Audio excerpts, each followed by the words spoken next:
See if we go back to the Okay, all right. Just a warning. Actually- just a warning. Okay. British Petroleum. And what? And I'm just warning you that this is all being recorded. Okay. I didn't say anything bad. Okay. I never have said anything bad. Guys, They stop. can cancel If we me. want to get Saying down, stuff that's horrible. Because we want to break down the now. Iranian situation. And we goes do. back to British oil. Yeah, all BP. of us. We're The all foreign Suez policy. Canal. Oh, it always goes back to that. Yeah. Anyways, Are we live? We're not live, but we are recording. And welcome to Mission Stories, everybody. My name is Troy. I'm joined in the studio as always with Lyndon. That's me. And our good friend Theo, number one guest. Theo is here. Number one guest. Your number one guest. Number one guest, most rated. You've been... That's really There's a kind. website, Rate My Guest. Yeah, and 3 chilies. Whoa. Blue Chili Peppers. You're the hottest guest, Cool. the best guest. Yeah. You win the prize. I love Guys, it's a cold day. You know, I don't think so. You don't think... This is contrarian guy. What's the... It's like minus 24, minus 25 out right now. Minus Yeah. 24. Current. You're like, hey. Stop trying to bump it down 1 degree. No, everyone's acting like it's cold Mageddon. It is.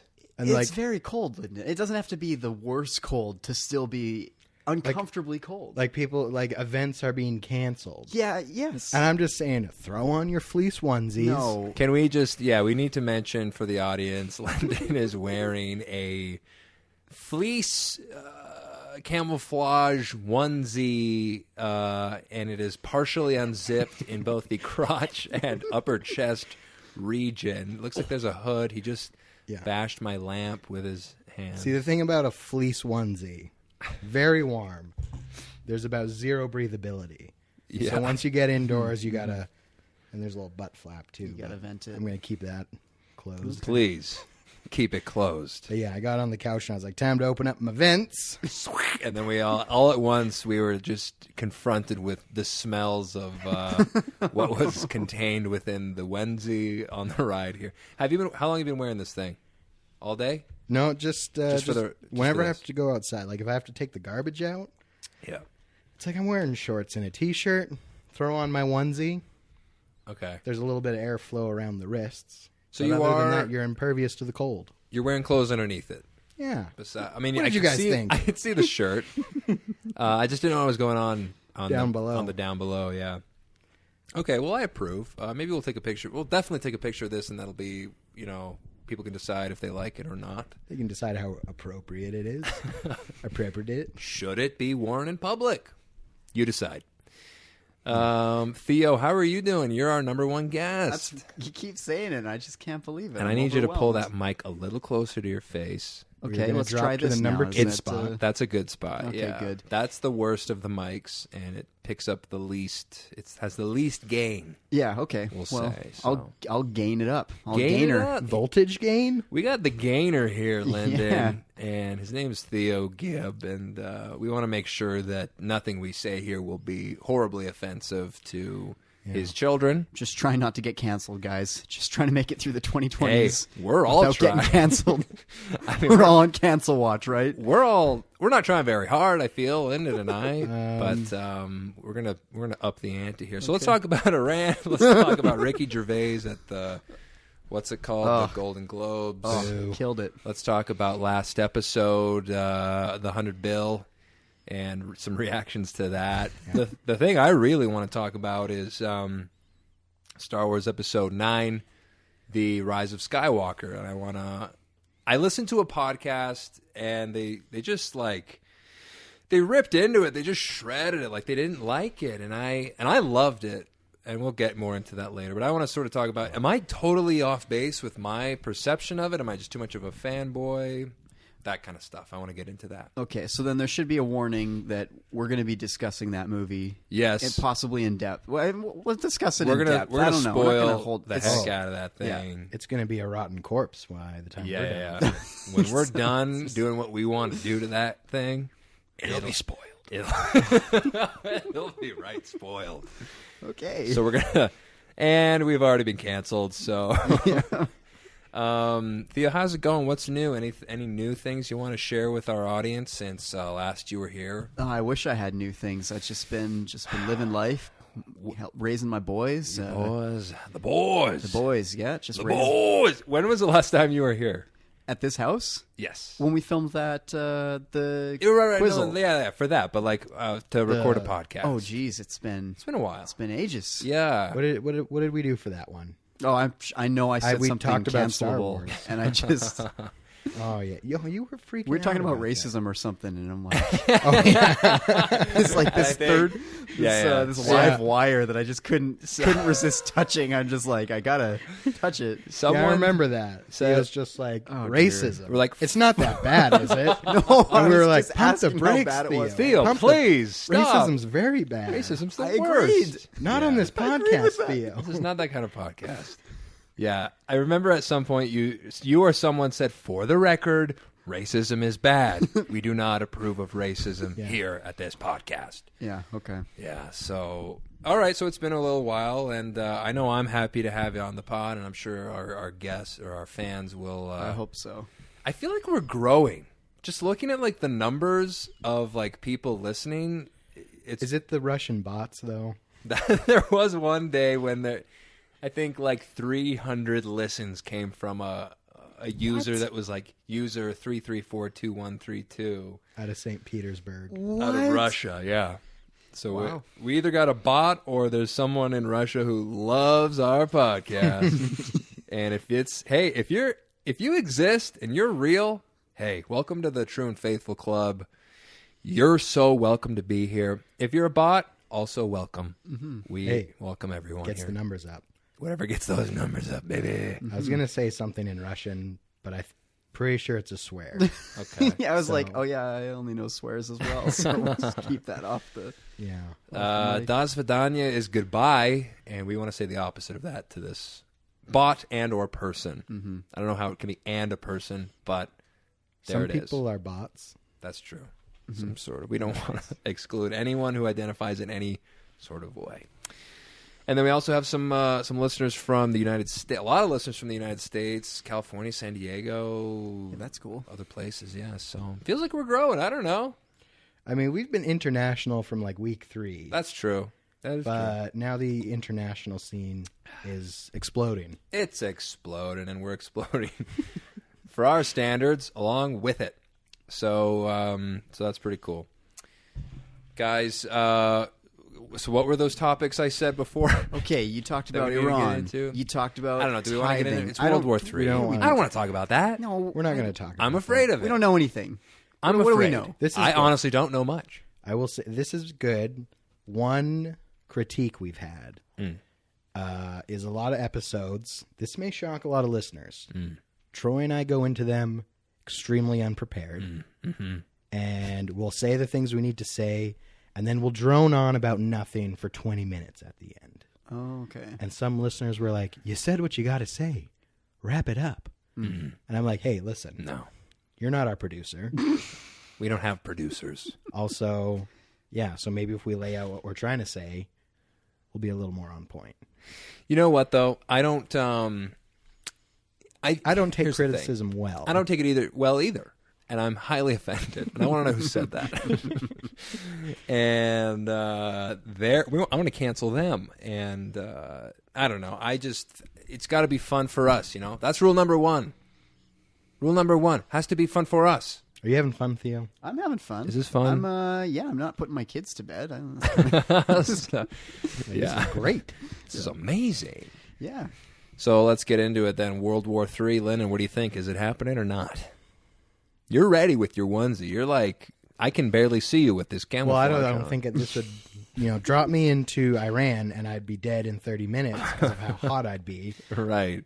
But they wouldn't find me. No. You'd Right, be invisible. Camouflage. It's a pretty woodland camo. You'd have to be a predator Iran with and heat all vision. those countries, they're not as like desert as you'd think. Like Afghanistan, some parts of it just kind of look like Calgary out in the mountains a little bit. Like Are you trying to go to war with Afghanistan? No, we already Theo? did. Been there, done that. What do you baby. hate Afghanistan? We already did that one. Been there, done that. So you don't think we're going to war?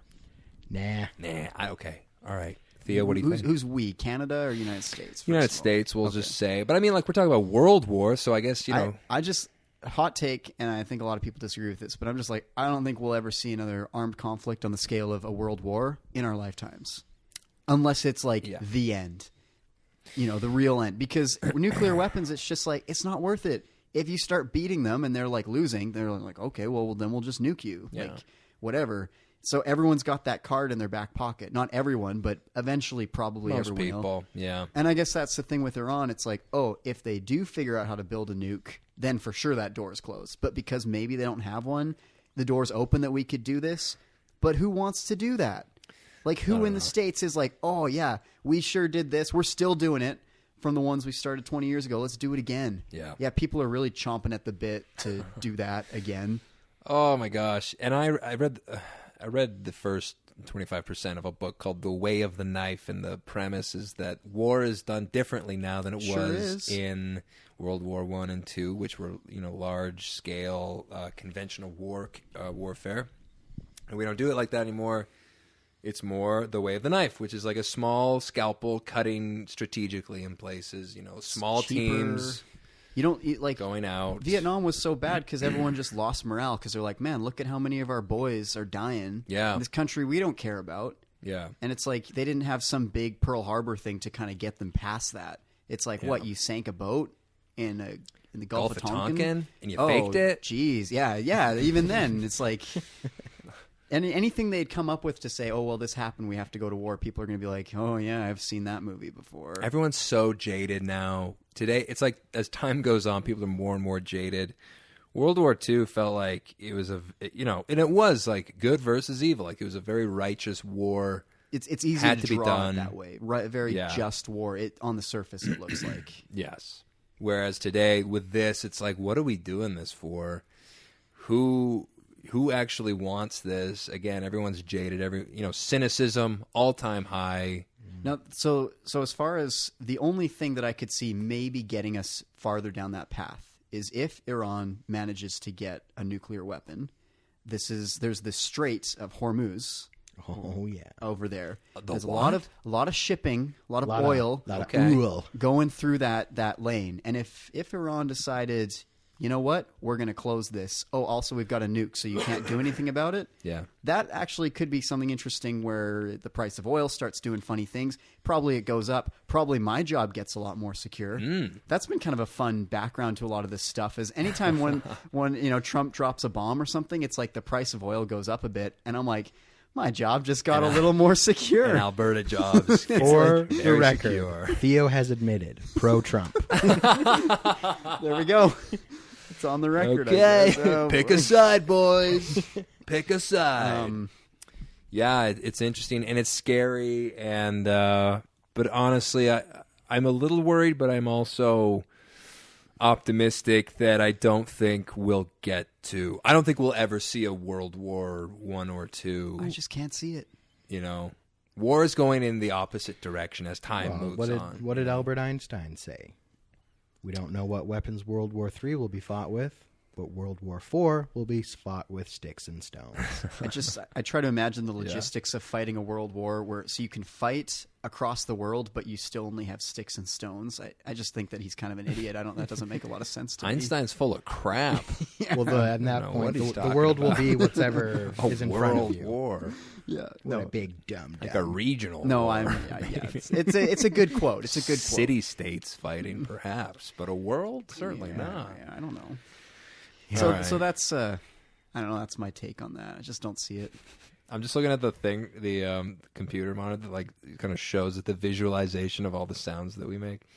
And there was a moment where all three of us made like a sound all at the same time. So there's just like three dots at the same time. Yeah.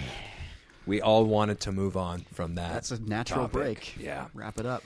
What was the next thing we want? Oh, should we talk about the $100 billion episode? And $100 bill. It cost $100 bill to make, and it's made This GD land.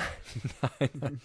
There you go. So we recorded an episode. Our last episode, I must admit, was a little intense. Okay, so I didn't listen to it, unfortunately. Yeah. But give me the lay of the land here. Where are you guys landing on this $100 billion? So Mad? if you wanna, Excited? if you wanna know about it, go listen to the last episode. We break it down a lot. Cliff notes is that the church has $100 billion of like Allegedly. allegedly, of money, all tithing dollars.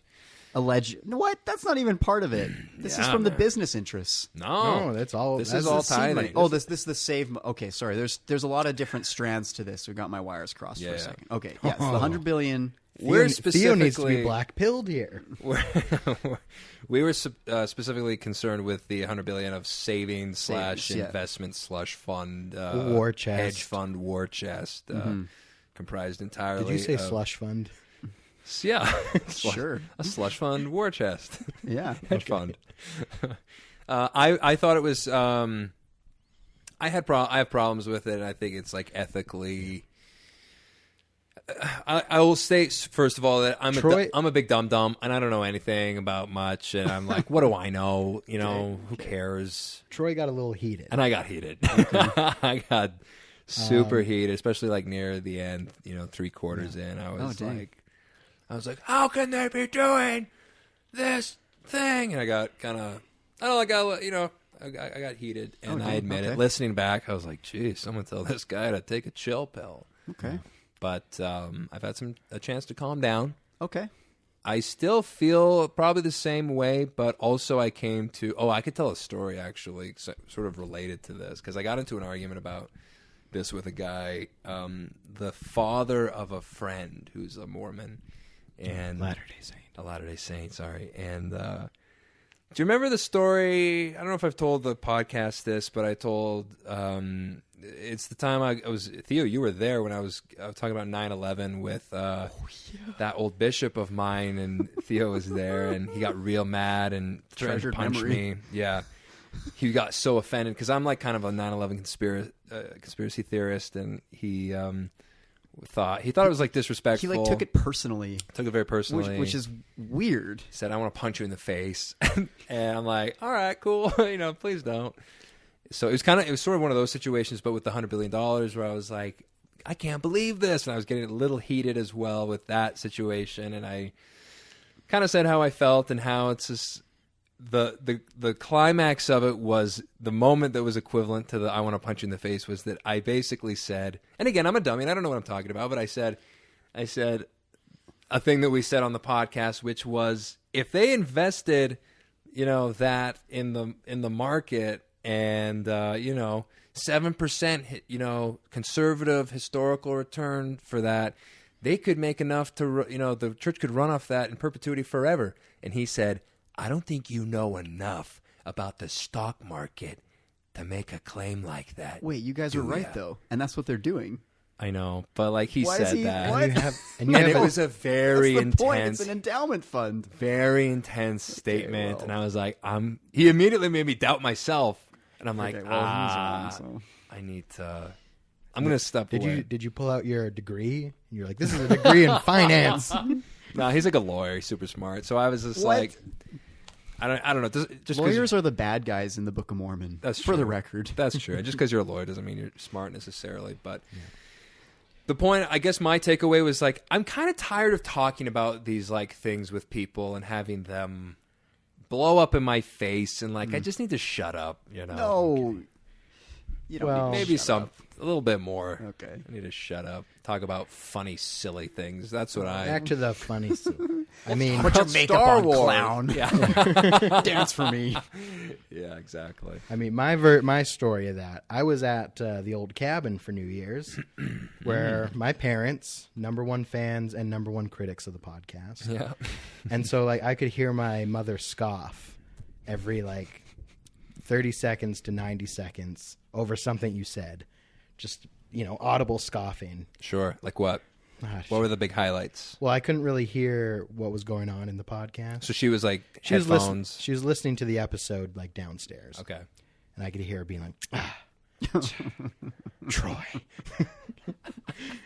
But then, and then Jasmine and I are. This is what I'm talking about. I need to stop. I need to stay in my own realm of fantasy and Star Blades and and Ewoks and Endor. But that's where I belong. My gotcha moment is Jasmine and I are relaxing in the hot tub, and Papa Naglis, he doesn't make it onto the podcast too often, but he's not getting away with this one. Mm-hmm. He comes out and he's like, "You guys and your classic spreading of misinformation. And you know what? Every time he's accused us of that, he has been right. Yep. But I was like, oh, what are you talking about this time? Wait, has he? Yeah. I mean, he doesn't accuse us of spreading misinformation too often. Okay. But when he does, we usually were shooting from the hip. And so he's like... And we're dummies and we don't know much. And so, like, don't get your news from us, but continue. Yeah, so he's just like... And I was like, what are you talking about? He's like, why do you even think $100 billion is a lot of money? And I was like, okay, well, it's almost would be the biggest hedge fund in the world if it was used for that. And he's like, yeah, but that works out to like... He's like, that's like $60 per member. And I was like, ho, ho, ho, ho, ho, father. Ho, ho, ho, Let's ho. back up on that. And as just a little fun, intuitive thing, here's a fun exercise about scale. Let's do it. Is 1 million seconds. Okay. How long do you think a million seconds is? How many days do you think that is? Ooh. Is it somewhere in the year range? No. 10 years? No. Okay. It's not 10 years. Is it more than 10 years? No. Is it, I'm going to say a month, maybe. A million seconds is about 12 days. Oh, jeez. Wow. I feel so dumb now. I'm a dum-dum. Okay. 10 years is 12 A days. billion. Told ya. A billion We're dummies. seconds. How long do you think a billion seconds Okay, well, is it's then? 1,000 times. Days times a So, 1,000. So 4 12 couple times years. 12,000 is, that's quite a few years. Years? It's like 34 years. What? Yeah. So when he's like, It's a big difference. 100 billion, what do you think that is? And I was like, okay, let's break this down. Yeah, it's a lot of money. So he's like 16 million members, but a rough estimate is like half of them are active. So you say there's like 8 million active members. Yeah. Not even all the active members are tithe payers. But say there's 8 million tithe payers. Mm-hmm. So Conservative estimate. So he's like, oh, that's like 60 or $600 a member. I was like, no, that's like $12,000 a member or something. He was off by like a factor of over 100. It's big. It's a big amount per member if you cut it that. If you slice the pie like that. So I mean, he came at me with some of his head math, and he was off by a factor of 100. Yeah, well, So that's it's a like- gotcha. It's a lot That's of... a gotcha moment. Hey, gotcha. It's like, it's a lot of money. And then then I was like, and the whole, 7% is their historical return. Yeah. They could operate the church And they will. in perpetuity. Now that they have to. But he's like, hey, that's those budgets are variable. They could grow. I was like, Yeah, if they build, they're like... they build double the temples. We were kind of joking around. We're like, so like after like their dad went to bed, we were just like, because it's like this next conference is going to be like the biggest conference of all time. We're like, what if it's the most elaborate conference? Like all the apostles have like golden mech suits they walk out in, like. Thank you for your generous contributions. Joseph Smith comes back in a hologram. He's just dancing at the front of the Motab. Sorry, the Tabernacle Choir at Temple Square. All the name changes. Hustle and Nelson. So, or if he comes up and announces like 100 temples. That's actually my on the record prediction is that they're literally going to announce like 100 temples. And he's just going to be like, gonna you get a temple. He's just going to be rattling off the list, You get a and the temple. members are slowly going to be like, oh, and he's just going to get this smile. He's just going to be building, and it's going to just turn into a fever pitch. Like people are going to start eating each other in the conference center. And he's going to be like, don't you dare cheer. Don't cheer for the temple. This time he's going to let it go because he just loves it. He's going to be like, just this once because conferences. And then everybody freaks just out. loses their mind. Everybody loses their freaking mind. No, but yeah, I do think they're going to announce like a crazy amount. What's a crazy amount? 12? Honestly, 12 would be crazy, but I think 20 would be like, whoa. Like imagine reading off 20 names on a list, like how long that would feel. It's a long time. And just like each one of those is a temple, which probably doesn't come cheap. Oh, that's gonna. It would take a big chunk of that 100 bill. I'd say that. Well, yeah, it's those. They're gonna like now that the news is out, they're gonna be like, we didn't want to say this, but we've been planning this the whole time. Yeah. They're 100 temples are gonna get built. And they're like, and we bought Chick-fil-A. Yeah. And Kanye West is here. He's on retainer for the choir. Oh, Kanye West does Jesus is King. Oh, yeah. Great album. I would very much appreciate. Yeah. It's in the hymn book now. That's my prediction. We are still waiting on those new hymn books. That was announced right away, and we're still waiting on that. So around the beginning of this podcast. They're waiting for us to send in our submissions. I sent in many. Did you? A lot of them were jokes. I will admit. We should send. They had that online Google form thing, and I put in some serious suggestions, but some intern's gonna have a fun or an annoying time depending on. Like someone's got to put closed on Sunday in. Well, I guess I don't know if the thing's still open, but I guess no. We probably have to pay. I don't want to retread any ground. It's clear that I put my hand to the ground. A battle was fought here, right? I kind of feel that. We can open it back up. I don't want to really. I'm not gonna dive too much. I'm not gonna get it. I'm trying to try not to get as emotional. I don't know if you had heard my takes. I have not. And by my takes, many things recycled from other people I've read and tried to formulate my own mind. Yeah, but it's But we do have to cover one other thing. Okay. Is we kept saying you're like, what's the money for? And we kept being like, Armageddon. The apocalypse. Yeah, I said, what the heck are we going to need money for in the Armageddon? Jesus is going to be back. Right. And what does it matter anyway, even if we don't have enough leading up to that? Because it's like when Jesus comes back, he can make everything right again. And I kept bringing up Rick and Morty. There. Yes. It's like, someone go declare martial law. And it's like, well, who's going to do that? Yeah, well, it's like, I'll do that for money. In the situation where you have that and you need that much money, there's kind of a question of would money even be worth anything at that point? Exactly. And so that there is something there. So clearly the prophet, if we assume that he is a prophet and they're prophets, whatever would happen that they would need that. Oh, those prophets. Money would still be working. With an F. Yeah. Sorry. Oh, yeah. I was making a little joke. Sorry, continue. With the prophets. So I would say if you go back to the church's founding, the church very famously had tons of financial problems at the beginning. Yes. Did you talk about this? We talked about it in a skit. Okay. We talked about a little bit about this idea, institutional memory of hard times. Yeah.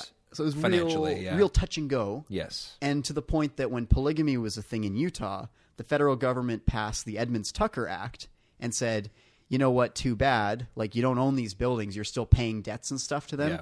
Guess what? We own them now. Right. Sorry. Including the temple, Including the temple. Yeah. And they took possession of that.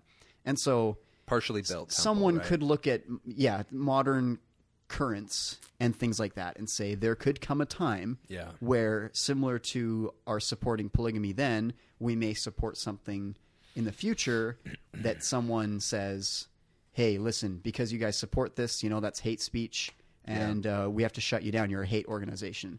So we're going to strip your tax-exempt status, and we're going to do these other things that are going to make it tougher for you to do business. And in that case, that $100 billion starts looking a little nice. Pretty useful.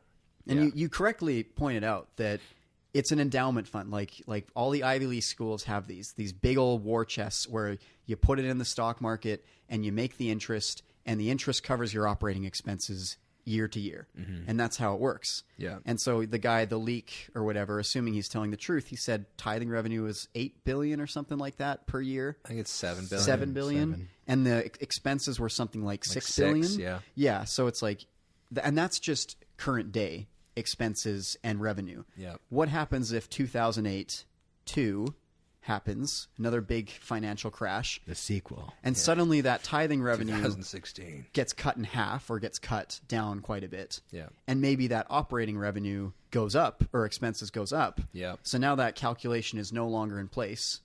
That's true. And we factor in the fact that, look, there's no other way to slice it. The church is not declining, but it's not growing as fast as it once was in North America. Mm-hmm. But it's growing real fast in Africa, in the Philippines, in South America. Yeah. And those countries, the members don't pay very much tithing. Yeah. They don't. It's us. We are supporting the people out there in those countries. Yeah. And not us personally. So, Canadian tithing doesn't leave the country. That's true. That's a good point. And I remember when I applied for my visa on my mission, I was going through all the documents they sent, and there's a whole thing that was like, here's Canada's tithing dollars and all that stuff. So it was fun to look at that. I was like, whoa, I never thought I'd get to see this, but here it is. But those are some things I guess you could consider. That's a fair point. And it's because... like, if you look at, so if we look at it very cynically, that, okay, they should be spending this on this. They should be doing this other stuff with it.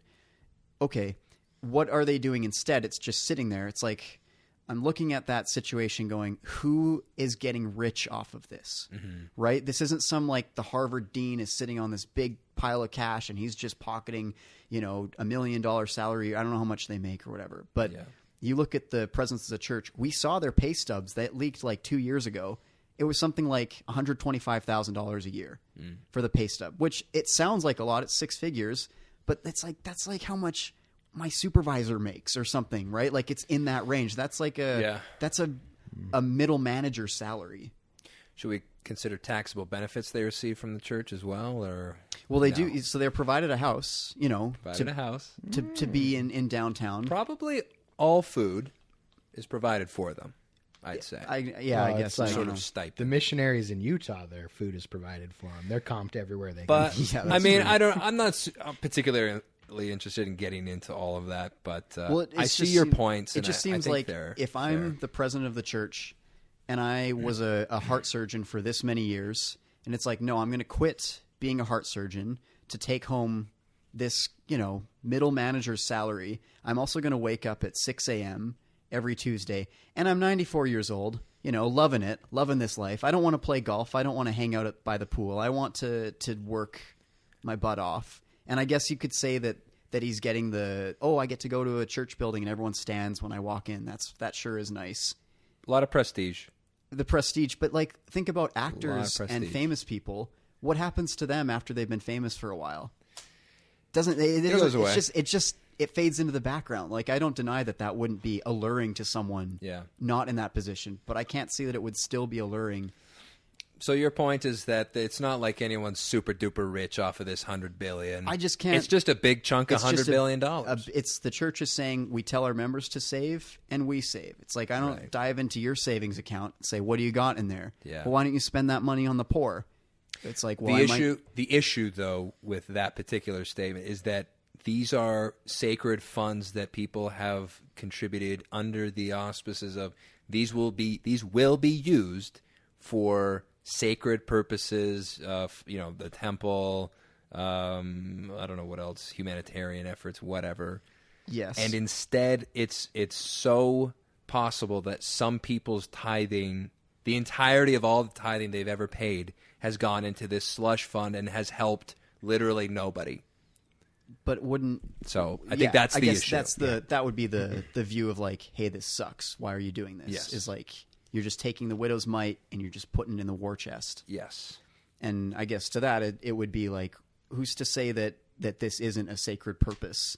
To be able to say we can run the church and no matter what happens in the future, we're prepared for it. The rebuttal I may have to that would be the uses of the money, in particular the funding of the City Creek Mall downtown Salt Lake. Bad use of sacred tithing funds. Oh, see, I disagree. I think that was a great use of tithing funds. Boo. Why is that? Because downtown Salt Lake, which surrounds the temple and the visitor center and the conference center, a sense of a place where we all pilgrimage to go to in the church. The church wants to keep it looking nice and a good area. So you've got a crumbling downtown, as a lot of downtowns do, crumble after a while. Yep. And it's like, how do we make it so that this place doesn't end up... Have you ever been to the Mesa, Arizona temple? No. Okay, it's like terrifying out there. It's like you're walking past like junkies, and then it's like, and the temple is right here. Well, I didn't say what race they were. Honestly, they're probably white. I have knowing the opioid temple. crisis and stuff like that. I've seen Breaking That's where I served my mission, and outside of the Mesa Temple is Little Mexico. Okay. With like cars on cinder blocks. All right.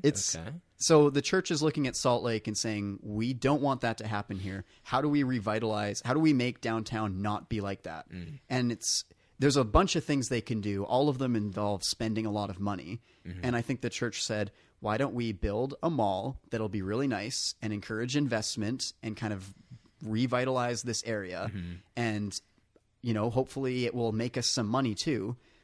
From an investment point of view, a mall kind of is actually a really bad idea because malls are kind of dying nowadays. I don't know how how much money it's making. It sounds like they had to bail it out at one point and give it some money and stuff like that. So from an investment point of view, it doesn't make a lot of sense. But from we're trying to make the area around the temple look nice, and we don't just want to like bulldoze everything and like turn it into a field or something.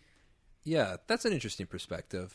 My only thought would maybe be these are specific. The church has a lot of money that isn't tithing funds as well. It does, yeah. The business ventures. Specifically business ventures. And there's something about using the specific tithing dollars. As far as I know, it is not true that the church used tithing dollars for City Creek. All of the money for City Creek came from the money that they made from businesses. Now, you could trace it back and say, well, originally the church put tithing money to start those businesses. So, if you go back the chain long enough, it's tithing all the way down. But as far as I know, the church has claimed that they didn't use any tithing money. I'd have the to look into whistleblower it, allegation was that the bailout was used from the Enzyme Fund. And that's where I'm saying I think that we need to wait for all the chips to fall before we really say that that's true or that's not true. Theo, your faith in the church, it is inspiring. Well, I just think that it's like I just don't. I understand that there's been issues where haven't been totally forthright about certain things as far as we're not publishing in the curriculum in 2006. Hey, did you know about this? Not really doing that, but it seems strange to me that they would knowingly or willingly commit some kind of tax fraud or some kind of problem with that to say, hey, nah, they never committed tax fraud. They wouldn't dare commit tax fraud. They might have accidentally. They could accidentally, but tax fraud. These codes are crazy complex. Like someone could have done a wrong thing, and I'm sure the church would be like, "Oh, whoops, our bad. What fine do we have to pay?" That's not what I'm honestly not worried about the legal component of whether they actually followed procedures and policies of the tax structure. I think that they did actually. I think it's purely an ethical question of people are donating money, and it's hard to give. Like not everyone is Mitt Romney. Like people are giving thousands of dollars a year. It's true. In order, and it's for a very religious specific reason, and it's based off of specific, like their belief in God. Right. They're giving money because they believe in God and that this is God's church. And I just feel like that money deserves a special type of. It's like trust funds. Yeah, you got to use it in a specific way. You can't be you can't fix malls with it. I think you can fix malls with the Orange Grove money and with the farm money. Right. Don't fix malls with the tithing that people are basing their salvation off of. Right. I feel kind of icky about it. Okay. And I don't really. Of course, my opinion doesn't matter at all, and like who cares? Ultimately, who cares at the end of the day? The church is a primarily good organization doing some good things. My argument is they could be doing, by a factor of, so much more. They could be doing so much more than they're doing, but they do good things. I'm saying they could do more. That's my thesis. Okay. All right. So that's my... Was that too emotional? I don't think it was too emotional. I don't think this got emotional. It was pretty. I felt pretty in control. Okay. Yeah. I mean, Cheryl, what do you think? Let us know. How many scoffs did that elicit? I do not know. I mean, this will get a scoff. I mean, in my case, as you guys remember, when we went to watch The Rise of Skywalker. Yep. That's a good segue. Are we moving on now? I was very ill. Yes. I had viral gastroenteritis. Yeah, what was going on with during that film? What does that mean? I'm sitting in the theater praying to God, and I'm like, take this illness from me, God, or I will never pay tithing again. Wow. I was like, here's the deal. Curious to see where the story goes. Threatening God. I was like, here's the deal. Here's the deal. Make this better. I'm not paying tithing. I did not get better. All right. So therefore, I got to keep my end of the bargain up. Yep. I can't pay tithing anymore. A very wise choice to play chicken with God in that sense. Dude, I heard over a movie. I heard a story today in church that made me scoff internally. Oh no! It was like one of the Institute people here came and was like giving a talk, and he's like, when I was a young man, when I was a young man, I was at a dance. Back in my day, people used to dance, and the boys used to ask the girls to dance. They don't do that anymore, but back in my day, they did. Anyway, so, and I'm just like such a boomer. Tell me, is he like a real, like an old boomer, or like a guy that actually grew up in the 80s when people also still didn't dance with each other? I'm thinking an 80s guy. Yeah. Teenager okay. in the 80s, yeah. Yeah.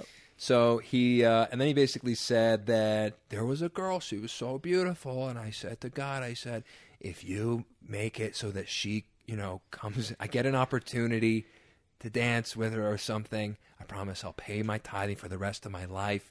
I promise I'll, and he'd just come home from his mission or something. Oh, okay. Sorry, I thought he was like a chaperone at a modern dance. Yeah, no. Story, and I was like, what? He's a teen. Sorry. He's a teenager. He's a kid. Just got home from his mission. Yeah. Sees a girl that he likes, maybe, could be the one. And then he's like, if I get a chance, God, I'll pay the tithing and I'll never say no to a calling. I'll do all of these things. And then he's like, and then I got an opportunity to dance with her. And so I've paid tithing ever since. Wow. So I'm telling the same story. And I'm like, I'm trying to think of the end point That's it? of this strategy. Where every time something comes up, it's like, God, please let me cast fireballs from my fingers. If not, you're going to lose me forever. I was like, that's the reason you pay let me tithing? live till I'm 100. If not, you know what's on the line, buddy, so pay up. Yeah. You're going to lose a soul, pal. And you don't want that, do you? I'm And your I'm child. valuable. Don't you Yeah. want me?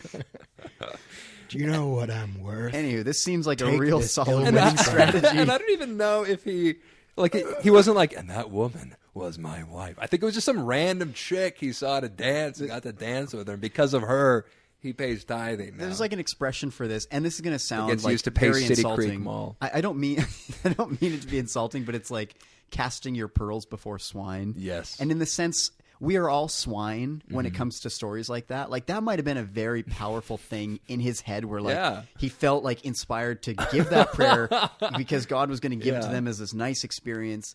And then it's like, to me, you tell someone the story afterwards. Sounds dumb. It sounds dumb. And it's like, maybe that one's one that you tell your kids and you tell this person in this one situation because they need to hear it and you're inspired to. But like some stories maybe just need to not come out over sacrament because then you're like, sounds dumb. And then you're the rest of the meeting, you're just thinking sounds dumb about the whole thing. Dumb. And I don't know. There's just something about the fact that it sounds like the reason he is righteous is because of this. He got to dance with a girl. Did he marry the girl? This isn't a story where he ended up, he didn't marry her. He's just a girl, just a random girl. What he threw away you get one of those, and he threw it away to dance with a girl. I used mine when I wanted my kid to not die. Like it's like no, but. Yeah, jeez. and so he's like a righteous saint because he got to do the truffle shuffle with a hot girl when he was like 21. It kind of works if it's like a funny story at the end to be like, yeah, it's a bit silly, isn't it? I approach things the wrong way. Like, yeah, no, he was totally sincere. He's like, in the name of Jesus I did stuff Christ, like that on my amen. mission that I thought was so sincere, and now it's like, boy, I sure learned a lot about myself. Yeah, boy, was I dumb. Yeah. Yeah, so should we, speaking of Star Wars and was there something in between there that we wanted to discuss? I ran 100 Billy. 100 Billy. Do you want to talk about Epstein at all? Do we care? Ricky Gervais. I don't know. Oh, Ricky Gervais. Yeah, I don't know. I thought his jokes were pretty funny. You know, it's some real... They weren't funny as much as they were just like searing and scolding. It really was very... to the point of like the two was the one where he made the Epstein didn't kill himself and everyone groaned, if anyone's out of the loop on this. That's everyone groaned, and then he's like, shut up, I know you were his friends, or something like that. I know he was your friend. Yeah. And it was like, oh, that was good. And the other good one was the Harvey Weinstein one that I remember. Do you remember that one? He's I like, don't specifically. he was like, this year the film Bird Box, made waves on Netflix as a film about Sandra Bullock having to keep her eyes closed in order to survive. Kind of like all of you guys when you worked for Harvey Weinstein. It's just like, oh boy. Yeah. Did you see Tom Hanks's face the whole time? He made a face. He made all the faces. Well, and then it came out. There was like, Tom Hanks may have also traveled on the famous Lolita Express. No. Well, it wasn't. It's not a thing that's like, because I think people are pretty. there's definitely a vocal contingent of people that really want to put heads on spikes. Yeah. Not just like the people that I hate Hollywood elites, but even like the Hollywood elites that want to like tear people down and then take their spot. Yes. It's there's been a lot of joy over the Kevin Spaceys and things like that. A lot of glee in being able to tear these people down.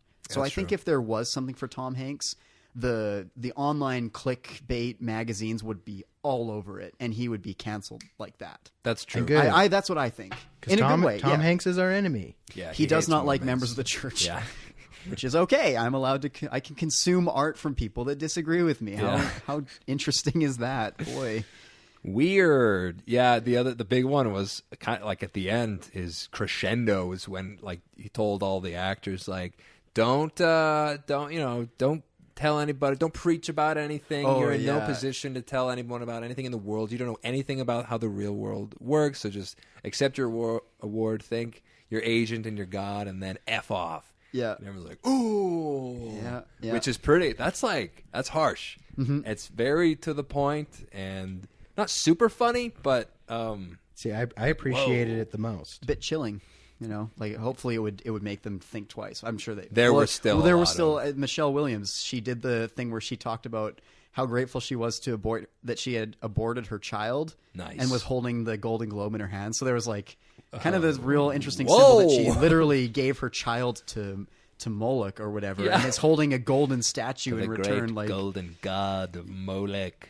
Like there was a weird wow. I didn't hear that one. Juxtaposition there is fascinating. Well, she just said that she was grateful she'd been able to exercise her right to choose or something, right? And just like because of that, she was able to hold the statue. And it's like, I mean, there's an ancient Old Testament story about this that's really on the nose and just kind of really low hanging fruit. Sorry, Lyndon, I interrupted you there to talk about that. No, I'm glad you did. Okay. Joaquin Phoenix was another one.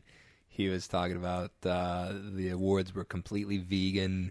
The food that they served was all vegetable or I think that's what people like sneer at that, but I'm like, at least they're trying to not. Because it's always the thing with these, like, oh, you all flew there on your private jets and you had a big steak dinner. He did say that. It's like, well, at least they had the vegetarian meal. Like, good, practicing what they preach. I don't know. He did. I did like the thing. He's like, maybe, like, don't fly in a private jet here. Great. Maybe. And then sort of slunk off stage. But, I mean, I'm a fan there? of...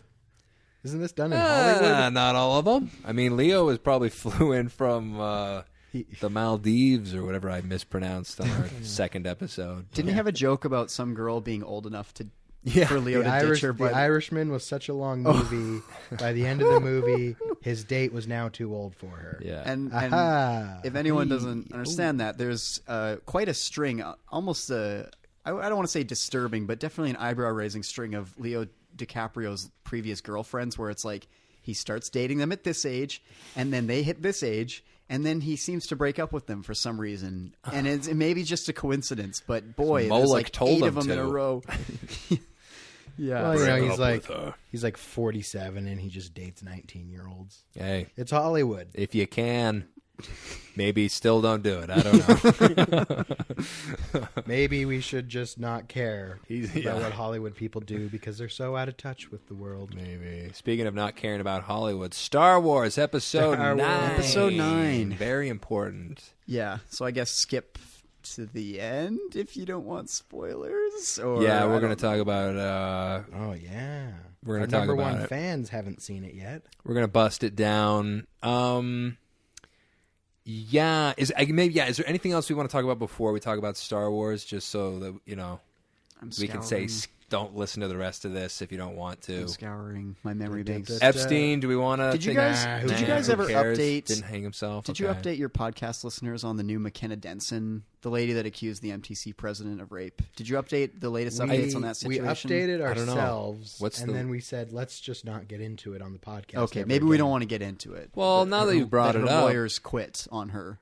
She was a fake. They did the noisy exit, so it's like you're a lawyer. You can't say, "Yeah, my client's lying." So you go up in court and you say, "We would like to quit." So a little winky, context winky. for this, for those who don't know, is that like the MTC mission president was someone claimed that the MTC mission president was molesting her and others. Yeah, there was like a whole thing about it. Yeah. for like mean, years it's and years. And then part of it was like, yeah, Was it? That's our first That's episode. right. And we handled it poorly. well, it's funny because it's like, Was that episode 1? it was. That's the first episode. If you we go ever back did. and listen Wow, to this that should be episode, the last episode. Just kidding. it's funny because like at the time, and I remember at the time too, it was like, wow, I mean, this is obviously true that this happened. Like, I'm not going to question her Believe women. because that was the thing. Yeah. And not even like, not cynically, just like, geez, that sounds awful. Like how I'd feel so Yeah. terrible to like push No against this reason person. not to believe it. Yeah, honestly. she's terrible. So just believed it wholeheartedly, Mm-hmm. and it seemed obvious that it must be true. Yep. And it's like, years, months later down the road, a couple of things happen. One, yeah, her lawyers quit on her in court. This happened a few months ago, or 6 months maybe ago now. Yeah. So they did the thing where they quit vocally as if to say, we can't represent this client anymore because she's not telling the truth. There ain't no case here, guys. Yeah, exactly. And so there was that. And then the guy she had in her corner, the YouTuber New Name Noah is his YouTube name. Mm-hmm. He's the guy that likes to go sneak into temples to film the sessions. And Just a real dirtbag. he did the thing where he said he had supposedly filmed a pornographic movie inside a temple Ooh. with an adult actress they'd snuck in. So that guy? Yeah, that guy. He's not a winner. No, so he was like championing this woman Yeah. for a long time, and then he came out and was like, she is going to accuse me of rape. She's like the worst person I've ever met. I wish I could kill her. I want to punch her in the face. It was Whoa. funny because in this video, he simultaneously incriminated himself and her as being like awful people. Yeah.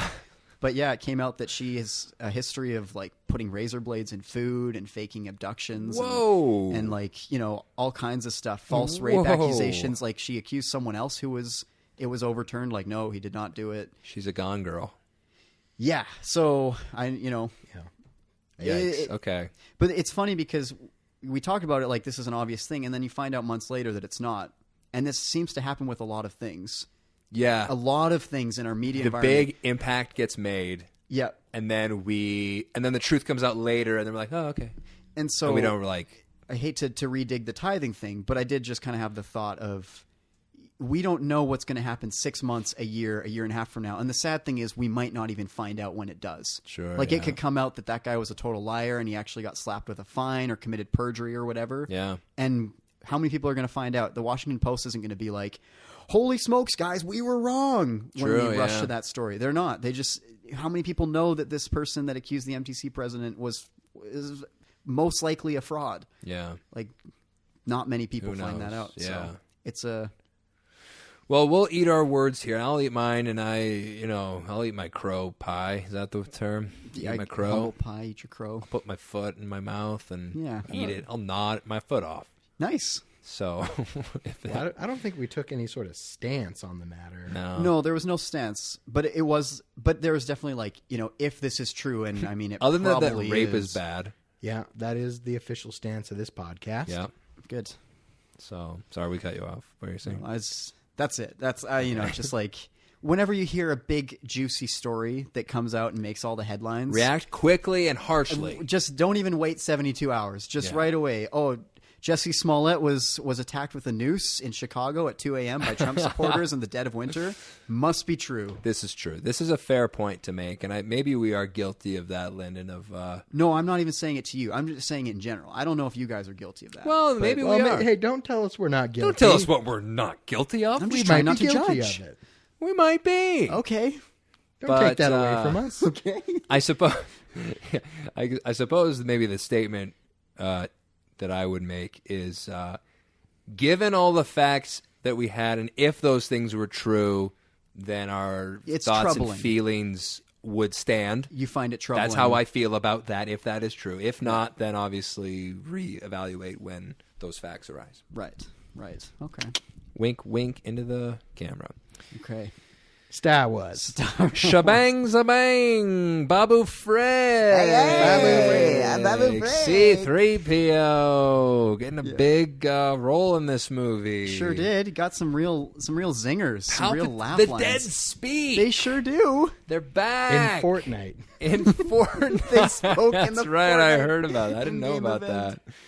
But there's some other part of the movie that's like, oh, and if you want to see this, you have to go to the Star Tours ride in Tokyo or something. It's the like when the part of the movie where they're like, okay, you need to go and gather the resistance together so we can all fight at Exegol. Oh, yeah. That's the plot of the Star Tours ride in Tokyo or something like that, where you get to go do that. I want to play. Didn't you go on some Star Wars rides over Christmas? Did. We should talk about that. That's right. I went to Disneyland over Christmas, and I saw Star Wars Land, and so the big thing is that there's the Millennium Falcon is there. And it's life size and it's to scale and you can see it, and it is honestly like breathtaking. To a true Star Wars fan / nerd, to see the actual Millennium Falcon in real life is breathtaking. It's like, okay, I have a question. It's incredible. I have a question about the scale of the Falcon. Sure. So, like in the movie, or like in all the cross section books, a human is like about the height of the interior of the Millennium Falcon. Yep. Like where they're standing there doing the training droid and stuff like that. Yeah. And when you look at the footage and they both climb up the ladders to go to the gun turrets, doesn't that like not make any sense for the dimensions? Like the turret should just be right there, should it not? Like on the roof and on the floor, based on where they pop out. Or is that not? Did you climb in the gun turret? Like when you walk in there, you can't go into that Millennium Falcon. Okay.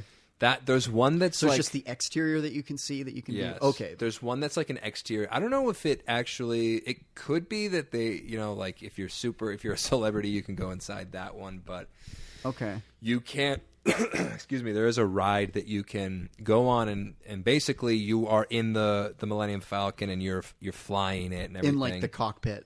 Yeah. Oh my goodness. And so cool. The other cool part is that the waiting. So you line up and you get to a certain point and you're sort of waiting in what is essentially the R&R room, I guess, or the relaxing room in the Millennium Falcon, where the space chess is and that sort of circular couch area. So that part is represented somewhere. Yeah, and that's cool. It's all to scale, and it's just you walk in, it's like, holy crap, I'm in the Millennium Falcon right now. So cool.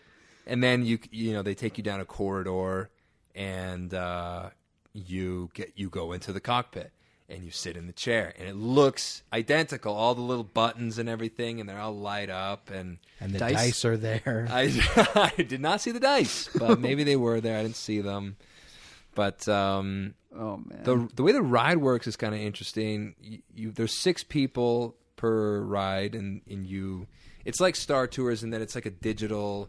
It's like a screen in front. You're in the cockpit, and outside there's a screen sort of a short distance away, and you're sort of and then you get to fly the ship, and it actually looks pretty good. Those rides in general make me kind of sick, just nauseous. Do. Yeah, where they're shaking you around and you're going, crazy, doing flips and everything, and so do you go upside down? I think maybe you do. Really? I think you might, but cool. Maybe you don't actually. But the way that it works is that the 2 people in the front are the pilots of the ship. And so one person controls the left to right, and one person controls the pitch or the yaw or whatever of, up and down sort of thing. And so you both have to be good at video games, essentially, to make it enjoyable. Otherwise, you're just you're crashing the whole time. And so is the axis inverted? Just can you change your control settings? No, absolutely not. So is it up to go down to go up? Do you remember?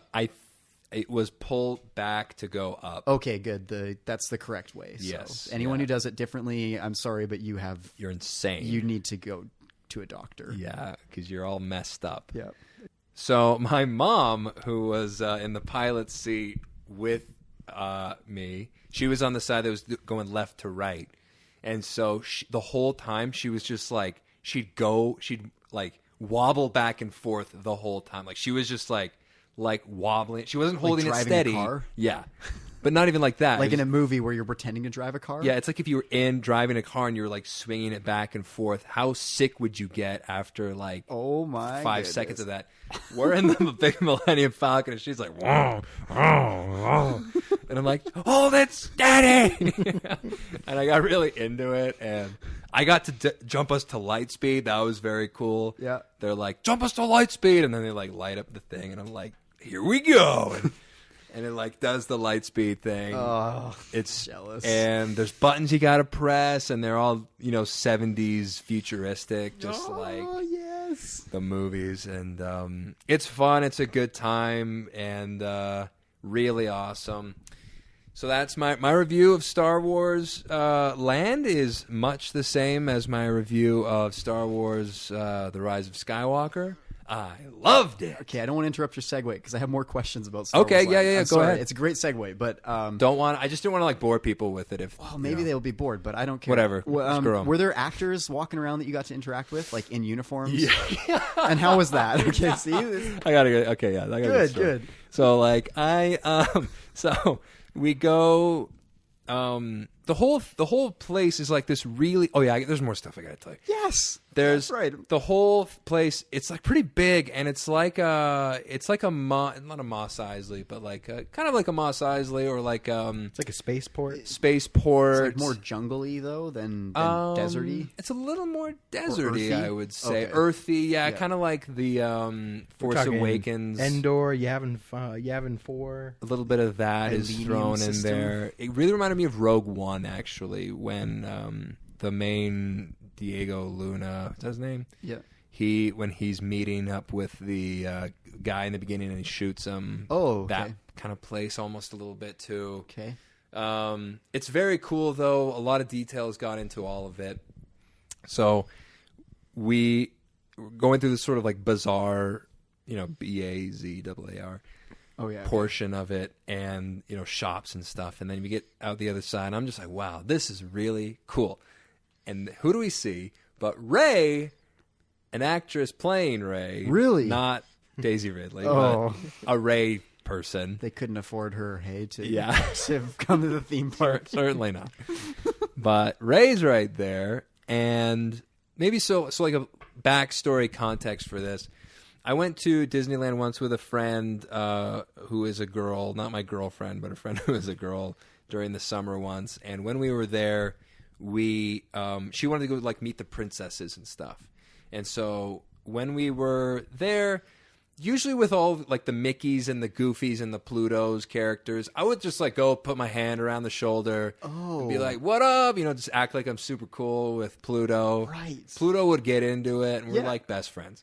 Mm-hmm. So I'm just like, this is what I do with characters. Oh my goodness. It's a different thing. You did not. It's a different thing with real people. Did you go up and put your arm around her? I put my arm around the princesses, and they were super uncomfortable. Really? And they're like, ha ha ha ha. And it was so embarrassing. So just like, oh my gosh. Like, Did you apologize? No, but I kept my distance. Okay. For all the rest of them, there's like this little carousel where you can like go through different princesses, and so on the first one I was like, "Hey," and she's like, "Haha," and all the rest of them I'm like, "Oh, you don't want this? Okay, I understand." Like You know what? their handler's about to come in. You're not. Sounds like you are an ally. Yeah. In this case, I think I am. I think I am. Great work. I just don't want to be a creep, and No, that's I didn't even think of that. But like, yeah, it's different. That would be. It's just different. Yeah. And I, it just is. And so I, all of the rest of those princesses, I sort of kept my distance, and so this is sort of my mindset going into like Forevermore. I'm like, okay, you can be cool with like the costumed ones with the heads and the goofies and everything. Don't maybe like with the real people. It's a little different. So here, fast forward, here's Rey. And Rey's super hot. Okay. She's like beautiful. Okay, how close to Daisy Ridley does she look? Like, did they put in the casting call like, okay, we need a Daisy Ridley impersonator, or just like tallish or medium same height, brown hair, about the same height, roughly the same like brown hair. She was like, she talked with a British accent, so I think it was real too. Oh man, that's and she crazy. was like really good looking. And so I'm like here with my mom and dad, and they're like, oh, hey, there's Rey. Like they saw her as Mickey or Goofy or any of the other characters. And I'm like with my own thoughts ringing in my head, like, oh, the real people don't like to be touched or interacted with. And I'm just like, I'd rather kind of avoid the whole thing. Like I don't want to get me too to Disneyland. Rey, complaining to the staff about he touched my shoulder, And so I'm very like, I'm like, I don't want to talk to her. My dad's like, come on, let's go talk to her. I'm like, no, Dad, I don't want to. Come on, do it. I'm like, no. And so finally, I'm like, okay, fine. And we go and we talk to her. And I mean, like, part of it was that, like, she's like super pretty, and like I'm such like a little nerd, you know. And I'm just like, and I don't want to like creep her out, and like my dad's here, and like I can't be cool. I'm not cool right now. With my parents. With my parents at Star Wars Land. With my little lightsaber. Did you get her number? No, I didn't get her number. I took this really, I'll put it on the Instagram, but I took this really awkward picture with Rey. And my dad's like into it, you know, and I'm just sort of like, I'm visibly double the space further from her than my dad is. And I'm just, it was very awkward. Wow. Did you like talk to her though? Did you have like a little improv kind of? No, man. She seemed uncomfortable. Really? Oh, yes. Okay. I thought the story was going to like, and she was totally down. No, with it. She wasn't. She was not. Don't they like have to be in character? Yeah, too? that's kind of weird. She was in character. She's like, enjoy the rest of your journey, but she seemed like she wanted to run away. So did she take like you took a picture with her? Took you a said? picture, Okay. yeah. But hover hands all around. I'm guessing. I was like hands behind my back. Okay. Maybe a full person width between us. Oh sure. And your family did the same thing. My dad was in the picture with me and her, and my mom took the picture. Gotcha. So, yeah, my dad was like, "Yeah, he's getting into it." Okay. You know, he didn't care. Okay. But I cared. That's so funny. I'm sure that she deals with so much worse. That actress on it. Like, imagine how many people are going through. Yeah. Like, she probably gets groped once a day. She was probably on her way, I assume, because she was sort of like moving quickly. Maybe to go change or to get her break. shift was done. Yeah. Or something, and we're just like, hey, can we take a picture? Yeah. So I felt I didn't want to bother her, and I didn't want to man. do anything, but my dad made me do it, and he knew that I was embarrassed by how like pretty she was. He knew that. He was like, "You're scared of her, aren't you?" I'm like, "No." Dad's like, "I know you better than you know yourself, son." And I told him the whole thing about like the princesses, and I'm like, well, "I just like don't want to like I know that they're kind of uncomfortable with her." He's like, "Yeah, you're afraid. You're afraid of her, aren't you?" I was like, "Yes." So that's funny. I feel that story makes me feel very bad for those actresses because I just feel like it's probably like a nightmare for them. Probably is. Just like guys trying to like be sneaky and stuff and like just terrible. Yeah, I hope they have something they can do when that happens, like kick them out. Or they do. Something. They do have handlers. All these people. Like there's someone nearby watching. Yes, oh, that's good. And she didn't have one though. I didn't see one for her. Oh, maybe that's why she was running. She's like, oh man, I don't have a handler. Gotta get out of here. Honestly, maybe that could have been a situation. Was she carrying the staff? She was carrying the staff. Okay. It was Rey. It was Scavenger Rey. Oh, nice. From Force Awakens. So she had like the head gear on and everything. Okay. Sorry for that. I just wanted to hear. I know they have actors and stuff. I think it was cool. it was like a funny experience. So I had blue milk. You did? Had blue milk. Did you get green milk? Didn't have green milk. Right from the nipple? I didn't know. There was no like nipple you get to pay to come and suck off of, but from Nerf hurdlers or whatever. Moof milk. I don't remember milk. I don't know what that thing's called. Any other questions about it? I saw Kylo Ren. Okay. He was there. And how was he? A handsome guy? He's just he's full of mask. Oh, okay, gotcha. All masked up. Duh, that's the easy approach there. And some all these characters, they always like go after my mom. They always are like they're always like, "You there? Where's your papers?" Like the First Order. The First Order stormtroopers. Did they have any First Order officers walking around? Because I've seen those guys. No, I didn't see any. Okay, I saw a video of a guy like that, British accent, very like that would be cool. Angular, just like enjoy your stay, or that kind of thing. I didn't see that. Okay. But that's funny, getting harassed by stormtroopers. More than anywhere else in Disneyland, they are super in character in Star Wars. Sounds land. awesome. They call money credits. Everything's off. If anything is outside of Star Wars land, it's called off planet. Okay. Oh, that's off planet. You have to go to a different place for that. Gotcha. Yeah. Did you have anything with the bathroom? I've heard they don't tell you where the bathroom is. You have to like say where the waste disposal is. Did that happen to you? No, we just Picture something like your mom or dad is like, I got to use the bathroom. Yeah. And they're like, My mom I don't know what you're talking about. Like, okay, buddy, this isn't funny. My dad has like no patience for that at all. So he'd be just like, where is it? Where is it? You know. I don't care about your silly little acting school stupid little- business. All right? Yeah. You're never going to be in a movie, buddy. Yeah, this is it. Yeah. You're at the top of the mountain.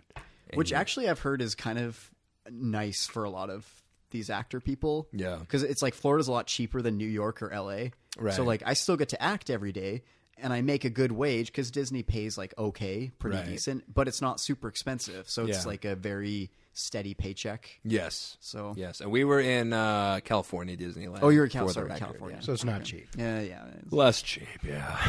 So Yeah. those California costs.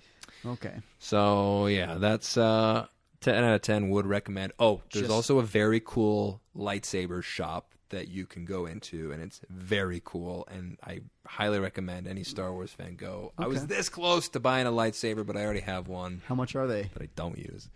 Like the build your own lightsaber things. It's not a build your own. It's like a replica. It'll Oh. be like Luke's green lightsaber. It'll be the Anakin / Yeah, Rey yeah. lightsaber. It'll be. I mean, Give me that Vader one. they got Vader. They got Darth Maul. Are they like metallic or like They're plastic? metallic. Oh, They're metallic what? replica. Yeah, No way. Very cool. How much are they? They are in the $200 to $300 range, I think. And the blades cost extra, but are they they're like removable the FX blades. lightsabers, like the ones that you push the button and like the light travels up it? Yes. Or- okay, they're those guys. There's those, but they're better than that because you can take the blade out and Oh, yeah. just have the hilt. So That's so cool. That's very cool. Because like the Luke lightsaber, and I think the Obi-Wan Kenobi lightsaber too have the sort of like they narrow between the hilt and the actual like emitter Yep. sort of thing, you know. Yeah. And so you can't achieve that effect when the thing is in it. So there's like you can screw it off and put in a thing where you can actually have the blade coming out of it. I see. Very cool. Very, very cool. Speaking of very cool, Yes. we can talk about the Rise of Skywalker. Rise of Skywalker. I loved it. What did you guys think? I've talked. Man, you haven't talked. Well, about it. Say something. here's the thing. Okay. I loved it. I loved it because it crapped on The Last Jedi. Oh my goodness. Okay. So I really appreciated that. Did you really?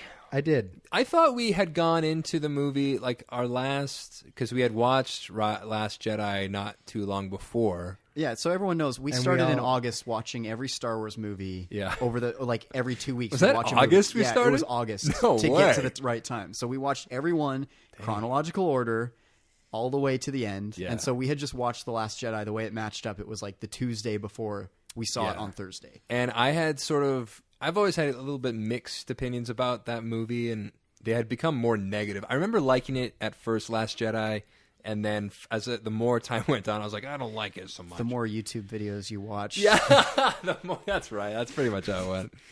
And then we rewatched it again, and by the end, I was like, this movie rips. I love this. It's a good movie. Lots of great That's moments. right. It does. The ending halfway through to the end is really good. It's the strongest part of the movie. Up until that point, there's some it's the shakiest in the beginning. Even where I'm like, I love this movie, it's like I'm not afraid to say like, yeah, there's some stuff in it that doesn't work as well. Yeah, but by the end, But it's just like once it's cooking along, it's Yeah. just cooking. and that battle and like Luke, yeah, it's really good. So, but you were.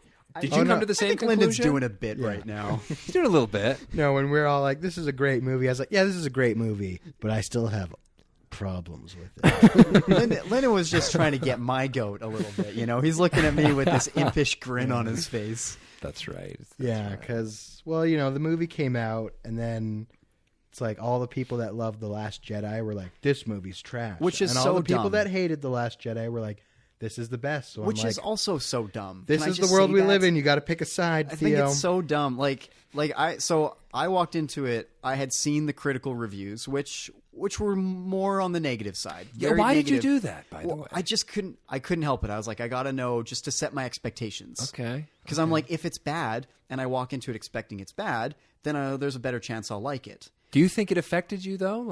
I don't think it did because I ended up disagreeing with almost every single critic that I read. It's like I feel like they all approached it from completely the wrong angle. Yeah. And a lot of the stuff they forgave in The Last Jedi, which I also forgive, they were unwilling to forgive that same stuff in The Rise of Skywalker. Okay. And I'm like, no. If we're going to say that plot holes don't matter that much, or like plot contrivances or logical leaps, we can kind of roll with that because it's Star Wars. Yeah. Do it for all of them. Don't just do it for the one you like because you're friends with the director on Twitter. Yeah. Right? Like and I don't think that was all of the love for the movie, but there was this weird thing where it was like, J.J. Abrams hates Rian Johnson. And wanted to and I'm like, no, that's not none of the it. case. I do not get that at all. No. And there's a few key things. There's the throwing the lightsaber and Luke catches it and he's like, treat it with more respect. And I'm like, great line. Because as a character, he grew from the beginning of The Last Jedi. Rian Johnson ended the movie with Luke being like, the Jedi are coming back and boy, we love them. Yeah. It's great. Like so much that same character was the character in Rise of Skywalker. Exactly. Yeah. There's no conflict there. It's not crapping on anything. No. I thought that was a great extension of the character. Yeah. It's growth. Yeah. The only thing that vaguely is like, well, I don't really like what you did is the big reveal, spoilers, that Rey is a Palpatine. Didn't like it. You didn't like it. I don't care. I really don't care. That's more of a general thing for the whole trilogy that I'm like, I just wish that this was more telegraphed from the beginning. Even if we all predicted it, it would have been nice to make sense. And I think you can read stuff into it there, but it did feel like okay, yeah, all right, sure, I'll go along with that. Yeah. That didn't really bother me, and it seems to have muted a lot of the Rey is a Mary Sue criticisms because they're now like, well, I guess she's not a Mary Sue anymore because she's actually from a Palpatine family. Yeah. But there is weird things there that I have to... Big sigh from Lyndon. They should have just... It's like a retcon. That's what it feels like. They should have done it in The Last Jedi. They don't have to say, like, Palpatine's back. No. But what it should be is that Rey learns that she's the granddaughter of Palpatine. She's like, oh my gosh, what does this mean for me? Yeah. And then suddenly in the next movie, what does it mean to her? He's back. Yeah, he's back. Or also the fact that it's like, well, your parents kind of were nobodies. Like, delve more into these parents that we see on screen for a second. That's like, Palpatine. Guess what, guys? Palpatine has sex, okay? Yeah. Which was honestly the biggest part of her being a grandson. That was the only thing where I was like, okay, wait a minute. I'm just struggling with so when we saw this in the theater. What's so unbelievable about that? When we saw this in the theater, the big Palpatine reveal is made, and Theo just turns and he's like, ew. Did I say that? Yeah, you did. That's your comment. It doesn't really bother me that much because Palpatine, he was a charismatic guy, a politician. They get around, right? Doesn't bother me. What was weird is that it's like he could have been married. His son, real deadbeat. Dad, I don't want to take over the Sith business. All right, I want to go be an artist with my friends or something.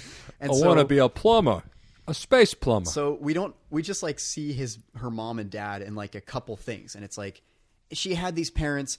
Don't worry about it. They were. I mean, they basically were nobodies. Disowns them. Yeah, which is I don't like. I just kind of wish it just felt very rushed, and it was like I don't hate this idea. I just wish a little more like build up to it, right? So that I'm not sitting here getting whiplash from like, okay, I guess I can accept that. Oh, okay, yeah, I guess I can accept that too. Yeah. And he's got a big fleet that he's been building for 100 years. You know what? Sure, it's a Star Wars movie. All right, I'm on with it. But I just felt like I had to do that a lot. So when I walked out of the theater, I was kind of like, I had to really like. Yeah, you were a little disturbed. It seemed like kind of walking out. I think the biggest thing for me that I've like as I've thought about it, and again, this isn't something where it's like, oh yeah, and this is what the critics said, because I think they're all really wrong about how they've approached the movie. Mm-hmm. But for me, I'm not a huge Marvel fan. I like the movies. I like them a lot, but I'm not like a Marvel fanboy. Yeah. I saw Endgame in theaters, and portals started happening, and I was just like, holy smokes, you guys freaking nailed this. You did it. And then the rest of the battle kind of looks like garbage. But the portal scene, I'm just like, okay. This is like great. Well, it's just like kind of this muddy palette. I don't know. I just didn't think it looked very nice. It's fun though. It's very fun. And the finale with Iron Man, amazing. Yeah. Right? It's so good. Yes. This movie. And they had an all-female battle charge. So I hated that, Theo? Well, I'm not going to speak to that. Theo hated that. The Rise of Skywalker I liked it. coincidentally hits several similar beats. The movies were being made at the same time. No one was ripping anyone off. Yeah. But the movies, it has the moment where the reinforcements arrive. Mm-hmm. And it's like we get one shot at Dennis Lawson. Hey, Wedge Antilles. One shot. And Lando Calrissian. And that's pretty much it. Like, there's no... I'm like, okay, fine. It doesn't have to be the same thing. And if you're a nerd, you see that the Ghost, the ship from Rebels, is in there. Right. Did anyone see the Mandalorian's ship in there? Was it there? Was it there? It was there. Oh, see, cool. these are things that maybe they didn't know, but like that could have been cool. Like they could have Mando gone, was there. Mando. They could have gone Baby really Yoda. into that, and that didn't have to necessarily be the moment. There was another moment that came later that you kind of convinced me that it makes sense that it wasn't this way. Yeah. But like, I mean, it would have been ultra fan service up what's the to moment? 11 when she looks into the sky and she hears the voices of the dead Jedi. Yeah. Which is cool. Yep. Because they even brought Clone Wars and Rebels people into it, Yeah, and yeah, Samuel Jackson. They're all there. Come on, tell me it wouldn't have been cooler if they were freaking there as ghosts for real. I think that moment would have been the time to make everyone show up as Force That ghosts. would have been it. Not at the end. Not at the end. No, I agree with you about the end. But, well, Kylo should have been there at the end. Yeah. I don't know. I genuinely do not know why he was not. Apparently he filmed scenes in Tunisia. He was there. I don't know. I do not believe there's some alternate cut out there that's like better, but I'm just like, was he not? Why not? Totally should have had Anakin, Mace, Qui-Gon, Obi-Wan. For the battle scene. She doesn't need to know them. She just needs to get that these are the Jedi because he's got all his weird Sith dudes. Yeah. And I've got my Jedi dudes. I don't know if you've seen this, but there's a thing on Instagram I saw that was basically an animated comic version of that end scene, and it does exactly what we're saying. Is it has all the like Force ghosts there together. I feel like it looks cool, and like the music and the swelling, it's like, wow, this is that would have been extremely. I feel like if that had movie. happened, that would have put me over that level where I'm like, okay, this is amazing. This like rips. I don't care. Fan service, it's awesome. Yes. But it's like because I walked out of Endgame being like, wow, I don't even really care about this, but dang, that was amazing how that felt. Yeah, the music was so good.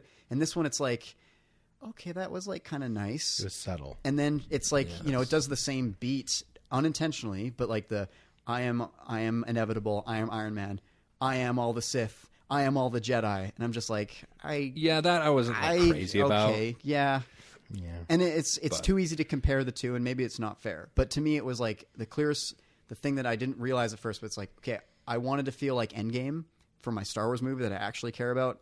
But I kind of just felt like, well, that was a lot of fun. Is there a chance, though, that because you did not care about Endgame as much, it hit harder for you? That's how I feel about the Marvel movies, too, that they hit super hard for me because I really like Marvel a lot, and I kind of grew up with it, but a lot of these new characters I've only known from the movies, and so I'm a little less invested. But Endgame hit super hard for me, and you're right, Star Wars, it just seemed like Star Wars, like this, the ending, it was an obvious thing. Bring the Force ghosts in. Bring them in.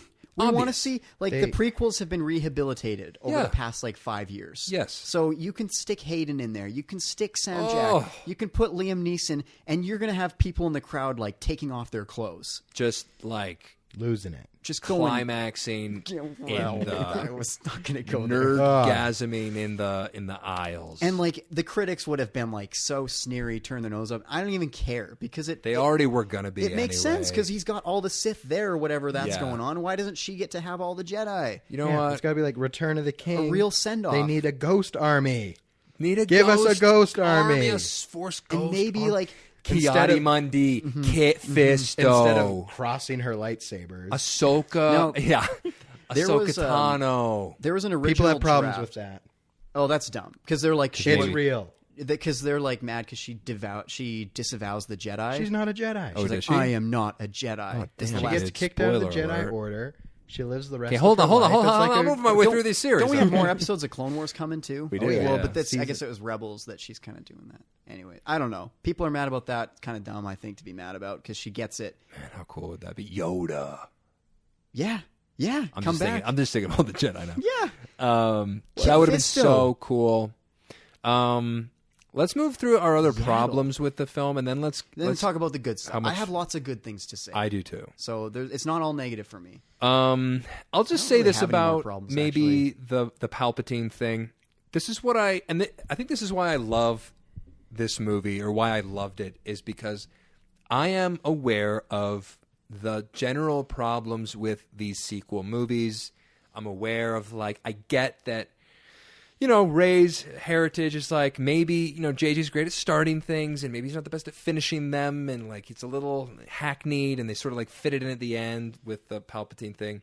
But I don't really care as much about that. I wanted like a few things and I got pretty much all of them, except I'm willing to accept the voices, even if it's not the ghosts, but I got the voices, and that's voices pretty was cool. Still very cool. It was cool. So here's the thing that I wanted, which was I wanted her heritage to be relevant to the Skywalker saga. Okay. I didn't like... It's an interesting idea to make her nobody. Yeah, she's adopted into the House of Skywalker, essentially. Yes. Through baptism. It's cool. Sand baptism. Yeah. Sandtism. Yeah. That sounds like autism with sand. I was okay. I wanted it to be... It was like a cool idea, Rian Johnson, with the thing, you're nobody, interesting reveal. And maybe it would have been, like, I like your idea, Lyndon, with, you know, she learns at the end of Last Jedi that she's a Palpatine or something. Maybe it would have been too much like Empire if they would have done that. Too much like the best Star Wars film ever made. Yeah. Maybe, but I did want it to be somebody. I really didn't care who it was going to be. I wanted it to be she's related to Palpatine, Obi-Wan, Duchess Satine, Yadi-Mundi's love child with Yaddle. I don't care, you know? Yeah, okay. I didn't really care, and I got that. And so I just wanted that moment where I was like, oh. And I definitely got that.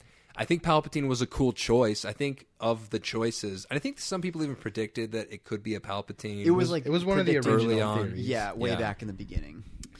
And I like her. I've always liked the idea of her wrestling with the dark side. And it does actually, there's more in the sequel 7 and 8 that kind of hint at her being a little more dark sidey.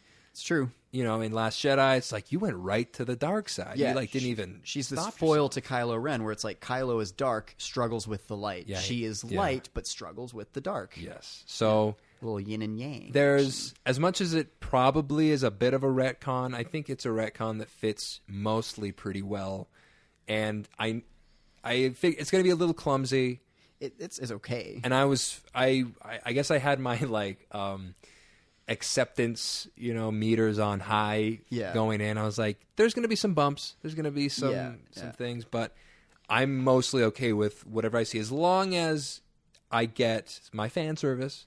As long as I get service as a fan. Yeah. And this was one of the things, the Palpatine thing, that I was okay with, and I thought it played pretty well. It's not bad to retcon. Like the original trilogy retcons all kinds of stuff. Yeah, Luke and Leia.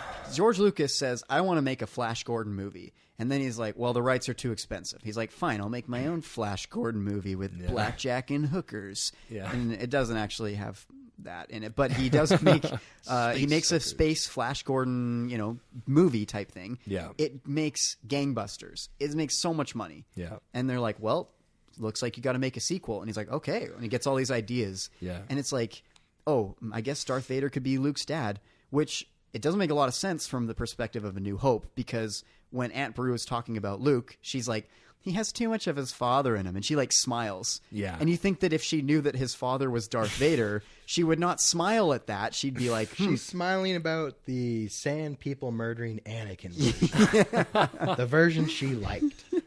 It's a bit, it's not meant for it. You know, they didn't intend that. And then Lucas is like, oh, you know what? This actually isn't so bad. We can make this happen. And then we just have Obi-Wan say a line, what I told you was true from a certain point of view. Point of view, yeah. It's like, all right. And then Fine. Luke and Leia. Oh well, originally Lucas wanted to do a 4th movie. At the end of episode Return of the Jedi, Luke was going to go to the dark side, and there is another that Yoda mentioned was going to be the plot of the 4th movie, that they had to go find this other person to come and fight Luke, who is now evil. Yeah. So he had that plan, and then he's like, you're getting tired of this. Let's just wrap it up. Okay, Trilogy's good. Leia's Luke's sister, and it's done. Yeah, she's the other one. Yeah. I liked how this movie... Kissed in the beginning of They Empire. kissed. They didn't make know. out. They didn't know. Weird, man. They didn't know, but Yeah, there was weird. still that attraction. That's like a real thing. Siblings who are raised apart, they like sometimes fall deeply in love with each other. Oh, boy. Yeah.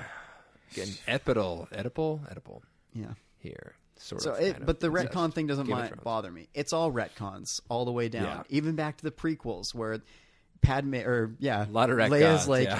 what do you remember about your mother? I don't know. She was warm. She had a and nice smile. It's Yeah, it's like- she was not smiling in Polis Massa. You didn't know her at all.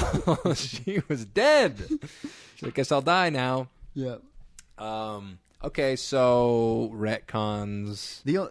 I don't have any more retcons, but as far as plot holes go, there's only one that I'm like, I can go with it because whatever. Yep. But it is funny to me where there are people that are like, The Last Jedi's bad because it ruins the lore of the universe with the Holdo maneuver and all that stuff. And it's like, in The Rise of Skywalker, Kylo Ren takes a TIE fighter from the Death Star 2 wreckage to Exegol. TIE fighters, canonically, don't have hyperdrives on them. Really? No, they never have. That's Did the whole not know point. that. Is that the Didn't know that. the Wait, he Falcon took always a TIE escapes. fighter from the wreckage? That's where it's an original trilogy era TIE fighter. It's not a First Order TIE fighter.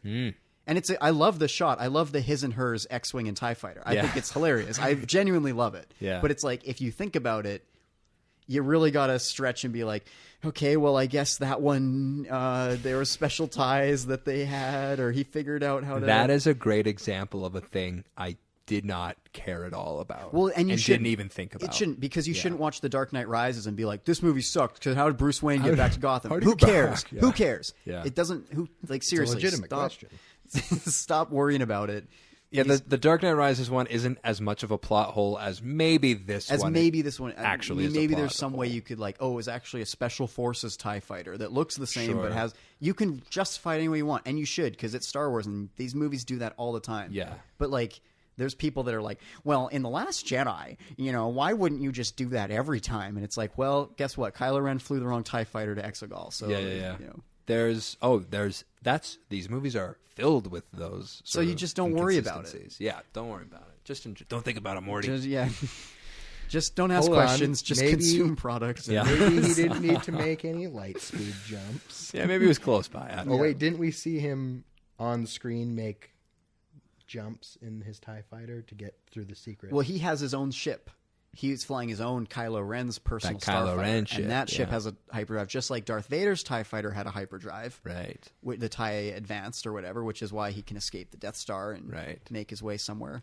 Yes. So you're talking about But the Ben whole- Solo. Ben Solo. When he goes back to being Yes. Ben, he just steals a ratchety old TIE fighter. That's the implication. 'Cause I'm not 'cause remembering this. She leaves him. So she leaves him at the Death Star wreckage after she stabs him. Best part of the whole movie. He has a wonderful, by the way. great scene with Harrison Ford. Yes. Just truly great scene.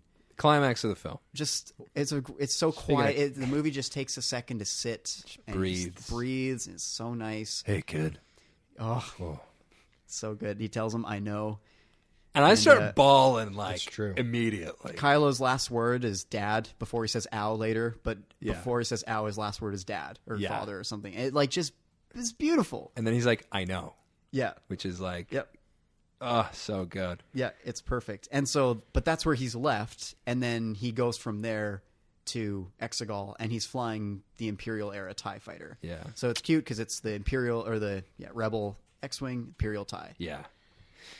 And do we want to talk about the inconsistency of the fact that Luke's and that's Luke's X-wing that is used. Oh yeah. So the door is the thing. Luke's door was on his hut, or like a panel, some panel, panel. maybe not a structurally important panel thing. Sure, yeah, we can let it go. And the panel appeared quite rusted, but maybe the water doesn't really do. Yeah. It's okay. It's space water. It's a different planet. Yeah. Space water, guys. Yeah. The Force. But the thing is, I can't be too bothered about that because I love the fact that he lifts the X-wing and the theme plays while he does it. I mean, how can you be mad about that? I heard someone very upset. I listened to a podcast. It was the Blank Check podcast. They were wrong about it. I love that podcast. They were ripping it to shreds. I was like, what?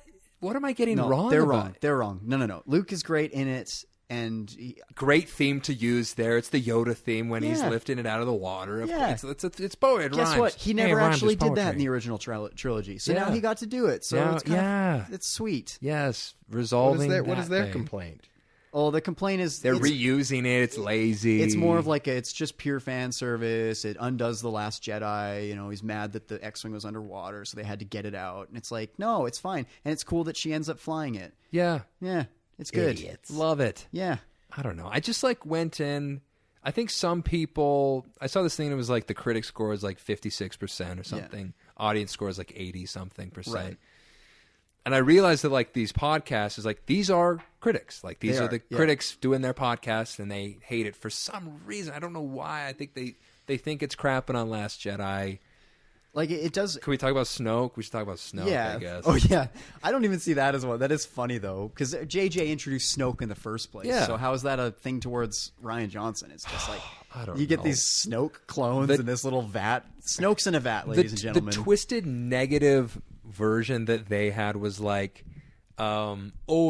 like JJ had to because what's his name, Rian Johnson, he killed Snoke, and he sort of was like, Snoke is useless, let's get rid of him. And this was JJ being like, well, I thought that Snoke was useless before you thought that he was useless. It's like JJ's we're trying funny. You know what it is? It's trying to make Palpatine work. Yes, exactly. That's them. We're trying to. It's a little clumsy, a little bit, but we're bringing Palpatine back, and we got to find a way. And this is the way to that explain we're doing how Snoke was a thing. Yeah. I loved it. I liked it. It was funny. It was funny. It was a gag. It was just laugh. Who cares? Snoke. And he's the butt of who cares about Snoke regardless? Really? People only cared about him because he was so awesome in The Last Jedi. After Force Awakens, everyone's like, Snoke? Who's this? Yeah. Emperor 2.0? We're like, he sucks. Lame. Yeah. And then Andy Serkis comes out in his gold robe, and he's just like... We love him. And we're like, oh, I love him. And then he dies, and we're like, no! You just killed him. Great moment, though. Oh, it's amazing. That's great the thing. Moment. But people are mad. Oh, they just threw him away. You all wanted him thrown away after Force Awakens. Yeah.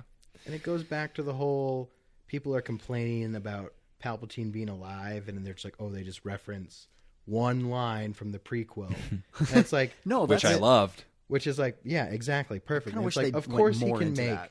Snokes. Yeah, that's right. Because it's Snoke is this twisted, evil, Sithy little character. Yeah, and he's kind of great. Well, also it gets into the comic books. Yeah, definitely. The comic books are kind of retconning because they say Snoke was someone originally. Yeah. So he's not a created being. He's a clone of a real person, maybe. Yeah, it's there was a person twisted into Snoke that then gets kind of cloned, I think. Right, because I've seen the comics. He doesn't look as jacked up and weird. Yeah. He looks like a kind of regular-ish dude. Right. Yeah. But it's of course, Palpatine is a baddie. Yeah. He can just create. I don't mind bringing Palpatine Sith back because it felt like a dangling thread that at the end of Revenge of the Sith, Palpatine's like, hey, you want to see this cool Chekhov's gun? Yeah. I can actually stop people from dying. Yeah. And create life, which I've done, yeah. Anakin Skywalker, and I can stop people from dying. We never get to see him do that. And then he just dies in Return of the Jedi. Yeah. So this is something that George brought up. And it's that's cool that they bring it back. Two things. I did hear that it was officially, I think this is true, that they officially have refuted the fact that Palpatine did not create Anakin Skywalker. Oh, they have. Okay. Because there's something about it, I'm trying to think of it, that Rey and... because if Palpatine created Anakin Skywalker, and he also Oh. created. That's not even what I heard. But I didn't see it Rey, as that's a creating- bit of incest. Oh. When they kiss. I saw it as like he's manipulating the Force, and his experiments cause like this being to just pop up. It's a bit. It's a lot of I heard stretches this and was leaps, a and it thing where I doesn't was like, really I kinda matter. hope that Episode 9 answers some of these questions that all of us have had for years. Like, Yeah. how does Anakin bring balance to the Force by killing Palpatine? If there's And it still would- Jedi, Luke is still is that balanced? That's true, And it's yeah. like it didn't really get into that, which No. kind of disappointed me a little bit. True. But it doesn't need to come from the movie; it can come from something. You guys else. are way off. Darth Plagueis Okay. created Anakin. Ooh, Oh, He actually visited him on Tatooine when he was a boy. really? He really? was still alive. Where at does that this point. come out? In books. Okay. It's in books that authors wrote. See, that would have been cool if Plagueis had made an appearance in this too. Yeah. But I don't know.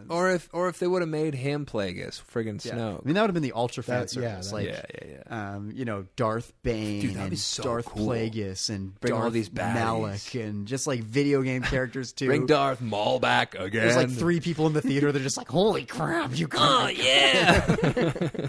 I'm not going to describe the hand gesture that Troy just made. I'll let you all use your imagination. Oh yeah. Well, yeah, people were getting real jazzed with the illustrated book that comes out with all these films. Right. Yeah. Because Revan was canonized. Oh, really? Oh, yeah. Is he the Knights they're of the Old talk- Republic Yes. guy? Yeah. Because they're talking about Sith legions. Okay. And so, like, the 501st Legion, they kind of, Vader's Legion, they're like, that was a Sith Legion. Okay. And they're going back in history, and they talk about, like, Revan's Legion. Okay. So, For anyone, I guess we should be careful. We're a little inside baseball. Get here, into the maybe. weeds. This is the Old Republic. It's a video game that takes place like thousands of years before the movies. Came out in 2005. Yes. Somewhere around and there? and it's like it's very kind of cool. It's a really cool game, cool story. Yeah. And one of the guys in it is a character named Darth Revan, and he's awesome. And well, you guys mentioned Malik already. and yeah, Malik they fight against each other basically. Yeah. But it's back then. It's all about how the Sith had these literal armies, like armies of Sith, and they fought armies of Jedi. Right. And that continued. And I don't know if this is still canon, but it continued for a while. And then the Sith had big problems because they just kept killing each other, like infighting. And so finally, this guy named Darth Bane was like, you know what? No, just 2 at a time. Rule of 2. So master and apprentice. And when the apprentice gets strong enough, he kills the master. And that's how it goes on. I gotta get into this.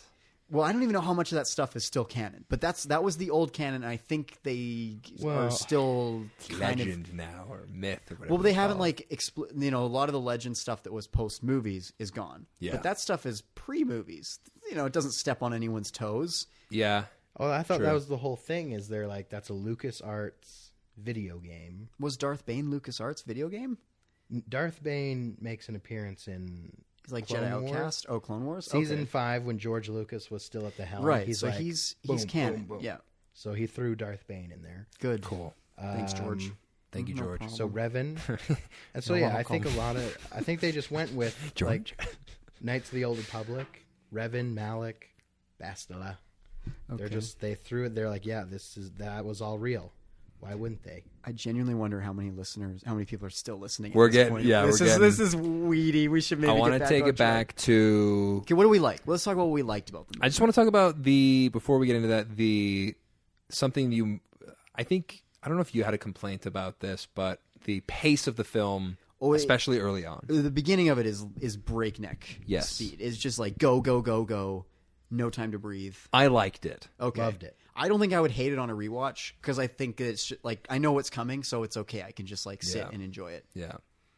Okay, so what do we like? What do we love? Just the last one I think is what? How do you think of the way they dealt with Carrie Fisher's untimely passing? And this is something for all the people out there like they should have made a plan. Okay, well consider the fact that in all of your plans that you guys are making, your lead actress is going to die after you finish production on the second movie in your trilogy. Yeah. Just keep that in your plan. Like anything that 9 does badly, I think partially is because they were dealt a really bad hand. And I don't think that She's first billed in the movie. Yeah. Because she was going to be the thing it was all revolving around. Yeah. Supposedly she was going to have a lightsaber and was going to fight. Cool. Like as old Carrie Fisher, they were going to have her doing stuff. I'm down. Maybe not. I don't know. Hey, she Mary Poppins in the one film. So And I didn't know how I felt about that. Give her a saber. But I liked Maybe the flashback sequence where it's Luke and Leia. People cheered in our practicing. showing. That's true. When then the helmets and it was came cool. up, Luke looked much better than Leia. Leia looked horrible. But Luke looked like, it was like, whoa, that's young Mark Hamill. Cool. The CG was like, but it was oi, very, oi, oi. Yeah, a little bit. But it was, I like the idea of seeing them train together. It was very cool. I liked how they handled Leia. I honestly do. I don't think it was terrible. I think that there was some of that, like, people were complaining about it did feel a bit, soundboardy, like push the button. Yeah, it kind of did. Just at the beginning, though, like once they got past that beginning stuff where she's like, never underestimate a droid, and like no, or whatever, she says no, and it's like sounds like she's going to say something else, but yeah, they just had to really snip. Hey, I've edited things before, and sometimes you got to snip things into it's tough. A thing. They were dealt a bad hand. They did the best they could, I think. I think you really have to give them a lot of slack when dealing with Leia. Yeah, and I went into it with like, hey, you're using old performances, you're doing some CG, you're tying up some loose ends. I thought the way when she finally, and I'm actually so glad that she died in the way Leia died in this movie instead of having her blown out into space. No, yeah, for sure. It was just such a beautiful thing to see her like laying on the bed and holding Han's medal, holding the medal, and having the sheet draped over her, and just like a very beautiful and royal look to her. I thought it was a very good send off, and I was like, reminded me of Jesus in the tomb. Me too. Very religious. It did. The iconography was along those lines, beautiful. For sure. Yeah. And I'm already like, I'm tearing up. I'm holding back the tears. I'm choking up a little bit. And then, like, right after that, we jump back to Kylo and Rey. They had just finished their fight. She flies off to Exegol now. And who do we hear? But Han Solo. Hey, kid. Yeah. I just, like, I'm already choked up. Now I'm bawling, holding back the tears. It was one of the most, like, cathartic, and it's just pretty much exactly what you wanted to see. It's like he replays the scene. He replays the thing from Force Awakens. How he would have wanted it to go, and I think it's a beautiful thing. And he throws the lightsaber away, and in that moment becomes Ben Solo. So Kylo Ren is dead. Got shivers just like hearing you say it. Yeah. Loved it. Yeah. What'd you think? Got to go change his clothes. Yeah. Got to go put on. Got to go to the Gap, Space Gap. Get some sick clothes. Yeah. This is unacceptable now. Get some simple clothing. Yeah. Yeah, I can no longer look like a Sith Lord. That ain't me. That ain't me no mo. And then it was nice. He wasn't, glowing blue. No, because it was like they didn't take like that stance. Anyone can come back as a Force ghost. They didn't wade into that question. They're just like, nope, only Jedi get to go to heaven, and no, I don't. And he's a memory, and whatever. A Force memory. No, it's beautiful. A Force memory. I thought it was played perfectly. They didn't need to explain it. It made sense to me. It was like visually, it's like I know what's going on here. You don't need to like sit and so what's really happening right now is I'm having a weird little midi-chlorians. Yeah, I didn't need that. It was beautiful. The Sith holocron in his pocket is giving him hallucinations. I thought it was interesting that their fight. There's no score when they were fighting at the Death Star, which is interesting to me. Yeah, no, I haven't heard a lot of people talk about that, but it's. I know. I wanted Duel of the Fates. Yeah, didn't get that. No, but it was interesting. Interesting choice. I thought it was cool where they did the like holding each other's lightsabers. It was like a new Force move that they brought to it. It was a good duel. Good duels. I liked it. Some good duels. There's at least like two or. Troy was happy. You're happy. You got some lightsabers hitting each other. Lightsaber duels. Yeah, I got what I wanted. People were upset that they were like flipping around like prequel Jedis. They weren't really flipping around. They did a couple big jumps, but for the most part, it felt very tactile. It was real. I no complaints about. I mean, the complaints they were wet. They're getting real wet from the water. I like watching actors get. I mean, because you just know how much it would have sucked to film. Actually reacting to wetness and being all cold. That. Yeah. Oh, what a nightmare that would have been. Yeah, and so the battles were good. The duels were good. What did you think of the? I think one thing I liked was how JJ really upped the ante with the thing that Ryan Johnson introduced, which was basically that they could sort of awesome interact with each other in different places. This is where I'm like why do you think he's crapping on it? He's taking this thing that was introduced and like, let's build on it. And it was already established in the last one. There's raindrops on his hands. So we know that like there's something weird that can physical, happen. You can transfer things from one place to another via whatever it is. Whatever it is. But great idea. And it's used for a lot of cool like things where, I know where you are now. Like, because this thing just That was very cool. But they got to be real careful about introducing these force powers. Oh, jeez. Right? Because, like they put that episode of The Mandalorian, they release it early the day before. The day before, Because in that episode, Baby Yoda force heals someone. Mm-hmm. And I'm just like, they totally did that because they have to show someone force healing someone to introduce it so that when Rey does it to like the worm, people aren't freaking out about it. But I'm just like, people have been force healing in Jedi video games since the beginning of it all. Like force heal has always been. So people are like, why didn't Obi-Wan save Qui-Gon? Maybe he didn't know that power. And it's just like it's a little and it kind of goes into the Palpatine thing. Yeah, and the great point, she can do lightning and maybe she can create life or do something like that with it. Palpatine seemed pretty now the only confident question he could is save like, Padme. Is Baby Yoda a Palpatine? No. Baby Palpatine. That's what we need next. Baby Palpatine.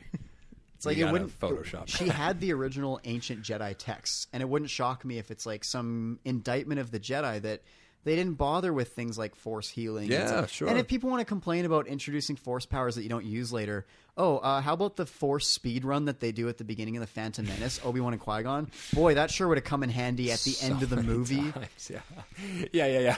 Getting through those vents. Yeah, or in Attack of the Clones when he's running into Padme's room when they'd sense something wrong. Why don't you use your force speed then, Mr. Obi-Wan? Yeah, idiot. Guess what? Sometimes people don't think about all the things they can do. They just instinctually react. And sometimes these force powers are draining. And Obi-Wan, the force healing specifically seems to come at a great cost of your own life. It does, there's clearly rules around it.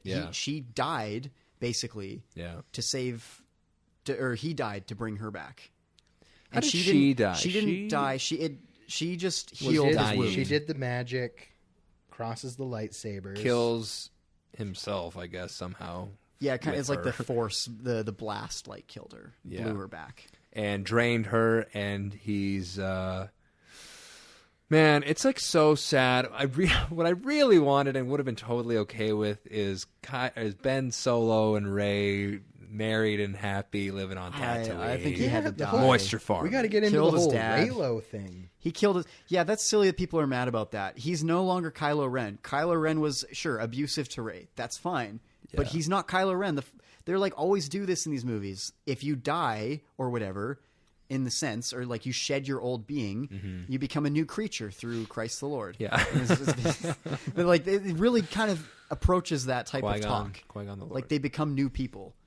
Yeah. Like Anakin is a new person when he shows up at the end and smiles. People can change. Yes, that's the point. And she literally says... What was he supposed to do? Attend a diversity seminar and like fill out some kind of privilege questionnaire and be like, I'm sorry I...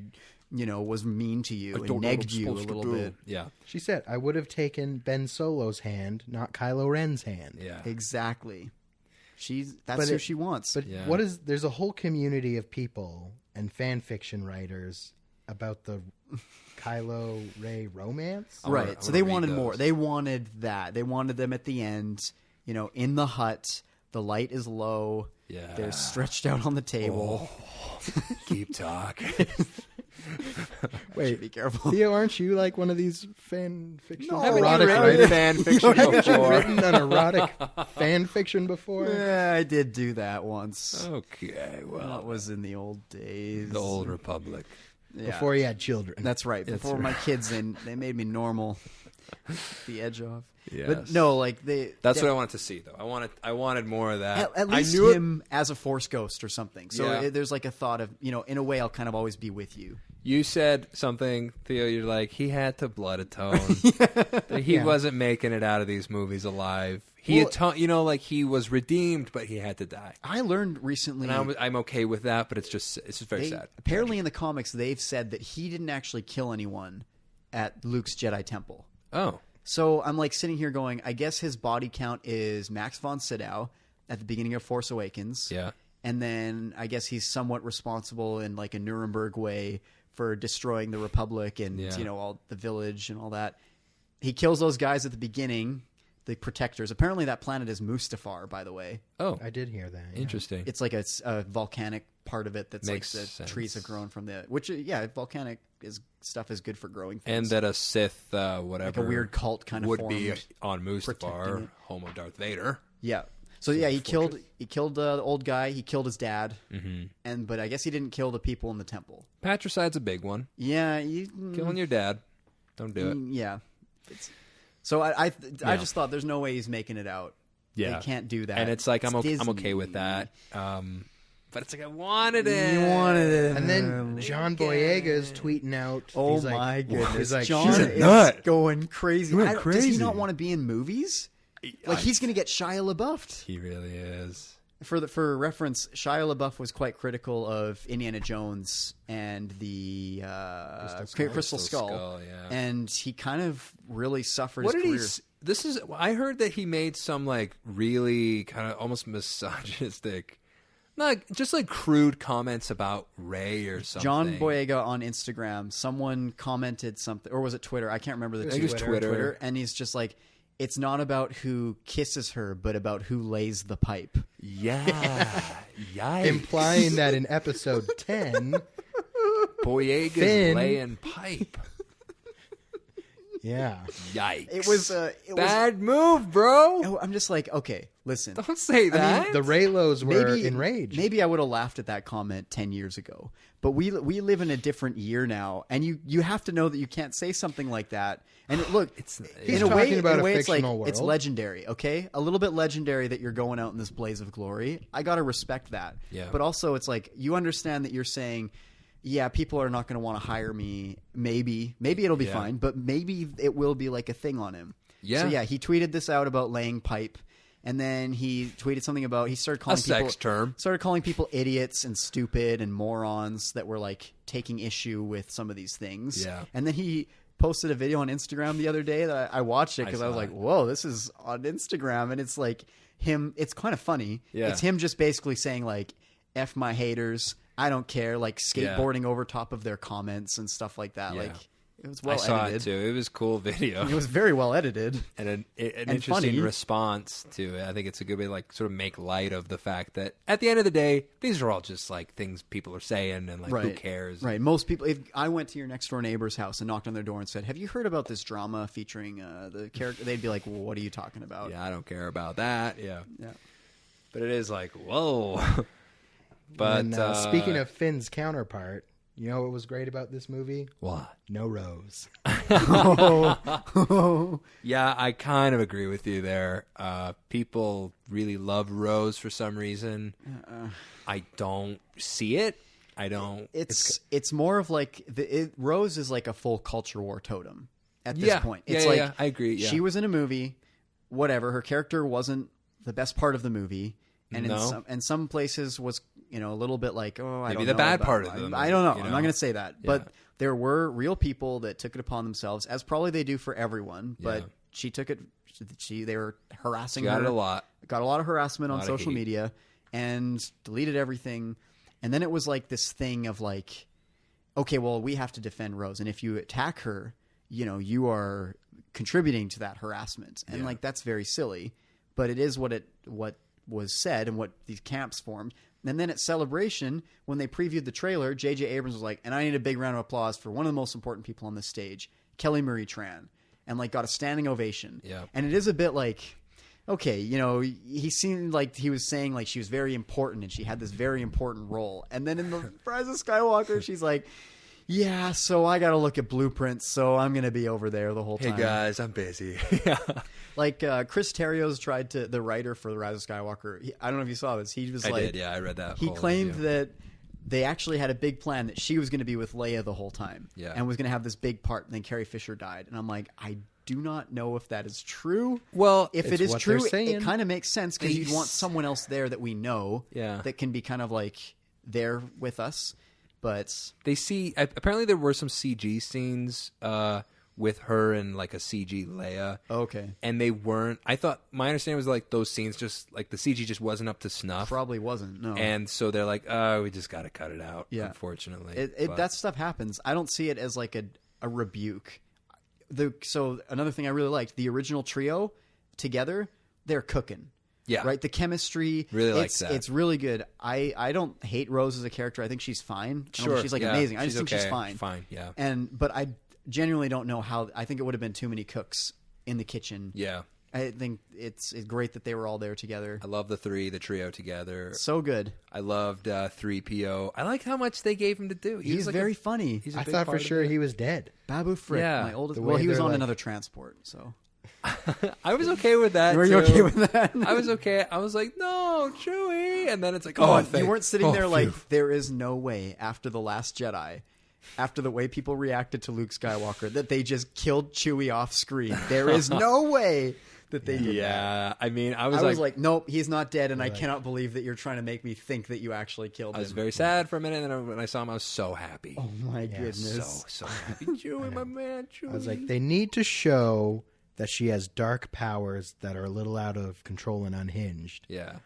But she No. doesn't need to kill Chewie. No, that was a good idea. That was a good scene. Great I liked scene. it. Loved the lightning. Yeah. Really liked that. Yeah, it's like, don't make us think Chewie's dead off camera. It's Yeah. kind of a cool Cowards. It's kind of a cool way to like show how Force lightning works too. Yeah. Because it's like it started as trying to hold on using the Force to this thing, and then it's just like turning it up to like 10 or 11 or whatever. And then the lightning comes. I thought it was like a cool. I was like, oh, that's how Force lightning works. It's Yeah, just it like, felt very. She played it well. It felt very like, ow, what the? That Yeah. was very shocking. It's just like and when surprising. I do this, when I try really hard, lightning comes Yep. out, which I kind of like that Yep. sort of thing. What else was Babu Frick was great. He's hilarious. I love it. And on that note, the puppets and the puppetry. Like, that's one Yeah. thing about these movies that makes them better than Marvel in my mind. So many practical effects, so many Tactile, real it's alien real, creatures. It's wet. Apparently, that dude at the beginning that gets his head cut off, that was Mark Hamill doing that voice. The guy that's like, with this information, you will save or we have information. spy. There's a spy in the First Order. Oh, yeah. So that guy apparently was Mark Hamill. Oh, interesting. Yeah. Cool. He dies. Sad. Gets his head cut off. Aww. But like, these all real things. Yeah. Real creatures. And Babu Frick is like this little Muppet. What do And you I'd love to see it. Moaning Myrtle, by the way. Moaning Myrtle. That's right. That's Moaning Myrtle? That's the voice. Babu Frick? Yep. Yeah. Love it. What do you think? That was, the other, where it's like, oh yeah, Chewie is on another transport. Don't worry about it. 3PO. We brought his two memory's transports. being wiped. He's backed Well, up. It's okay. It's all Yeah, good. they're like, wouldn't R2 have a backup? And they're like, maybe.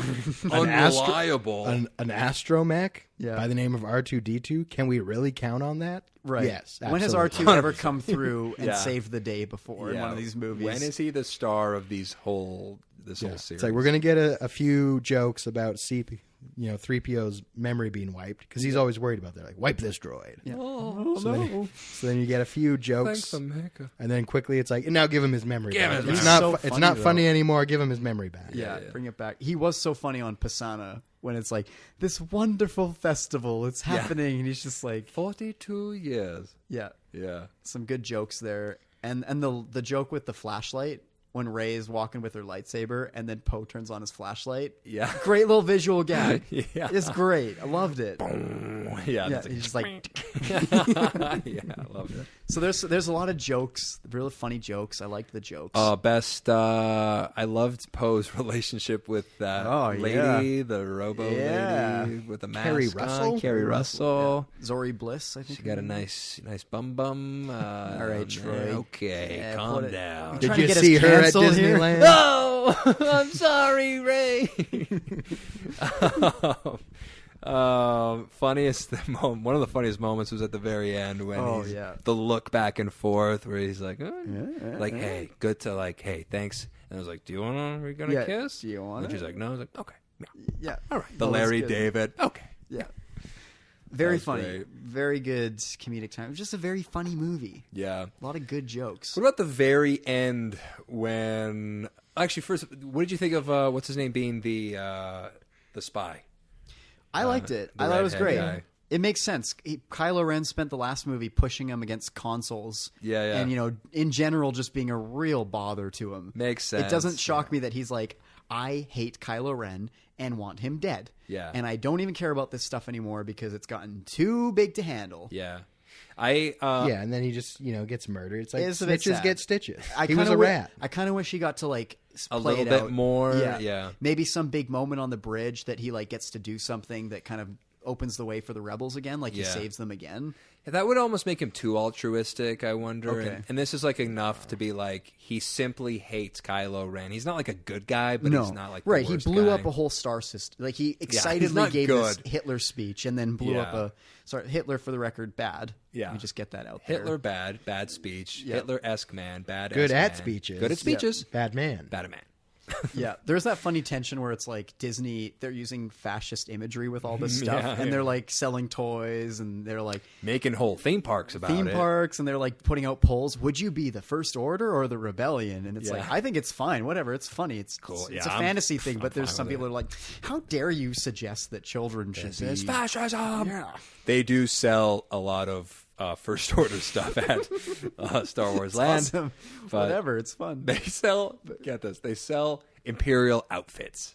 Really? Which are based on the Nazi outfits. That's hilarious. Which weren't they like designed by Hugo Gucci or Hugo Boss? Hugo Boss. That is so, So funny. no wonder they look good. They look great. I want to buy it like a First Order outfit. That'd be cool. I might buy the hat. Kind of cool. Kind of cool hat. So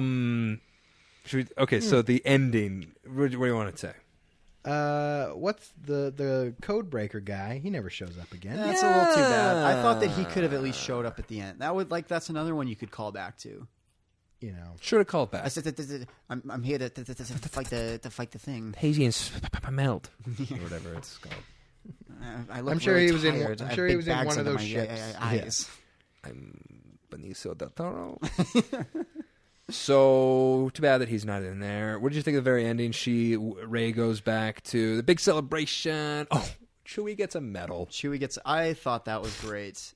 It's still Han's medal. Too little, too late. It's Han's medal. It's sweet. It's funny because it is like a very meta joke. Yeah. Like it's very much a joke tailored to the fans that have made such a big stink. And some people are mad about that. I'm like, no, whatever. It's funny. It's cool. It's for us. We're laughing. This is our movie. I laughed at it. Yeah. You know who notices fan service? Fans. Only fans. Yeah. Yeah, and it's like at the end of the day, it was Han's medal. I'm sure it means a lot to him to have that little memento. So I liked it. I'm sure it means a lot to him that he didn't get blown up by Rey. that's right. Yeah, They he was brought on two another transports. transport. That's right. There was two. He was on another transport. And then at the very end, we see Rey, and she goes to Tatooine. Yep. To the old sets. The old sets. She slides down the thing. Slides down. That's sweet. Oh, she's childish still. It's so sweet. Got a lot of growing up to do, I guess. It's nice. She takes Anakin's lightsaber and buries it the place that he hated most. I know, Yeah. like the Insane. meme. Insane. The meme. Have you seen the meme? Yeah. No, maybe It's that's coarse, right about it's rough, and it gets everywhere. No, it's like it's your lightsaber. when Rey buries Anakin's lightsaber in the sand. It's just all these like terrible. All the shots of him overlaid on top of each other. Yeah. So mad.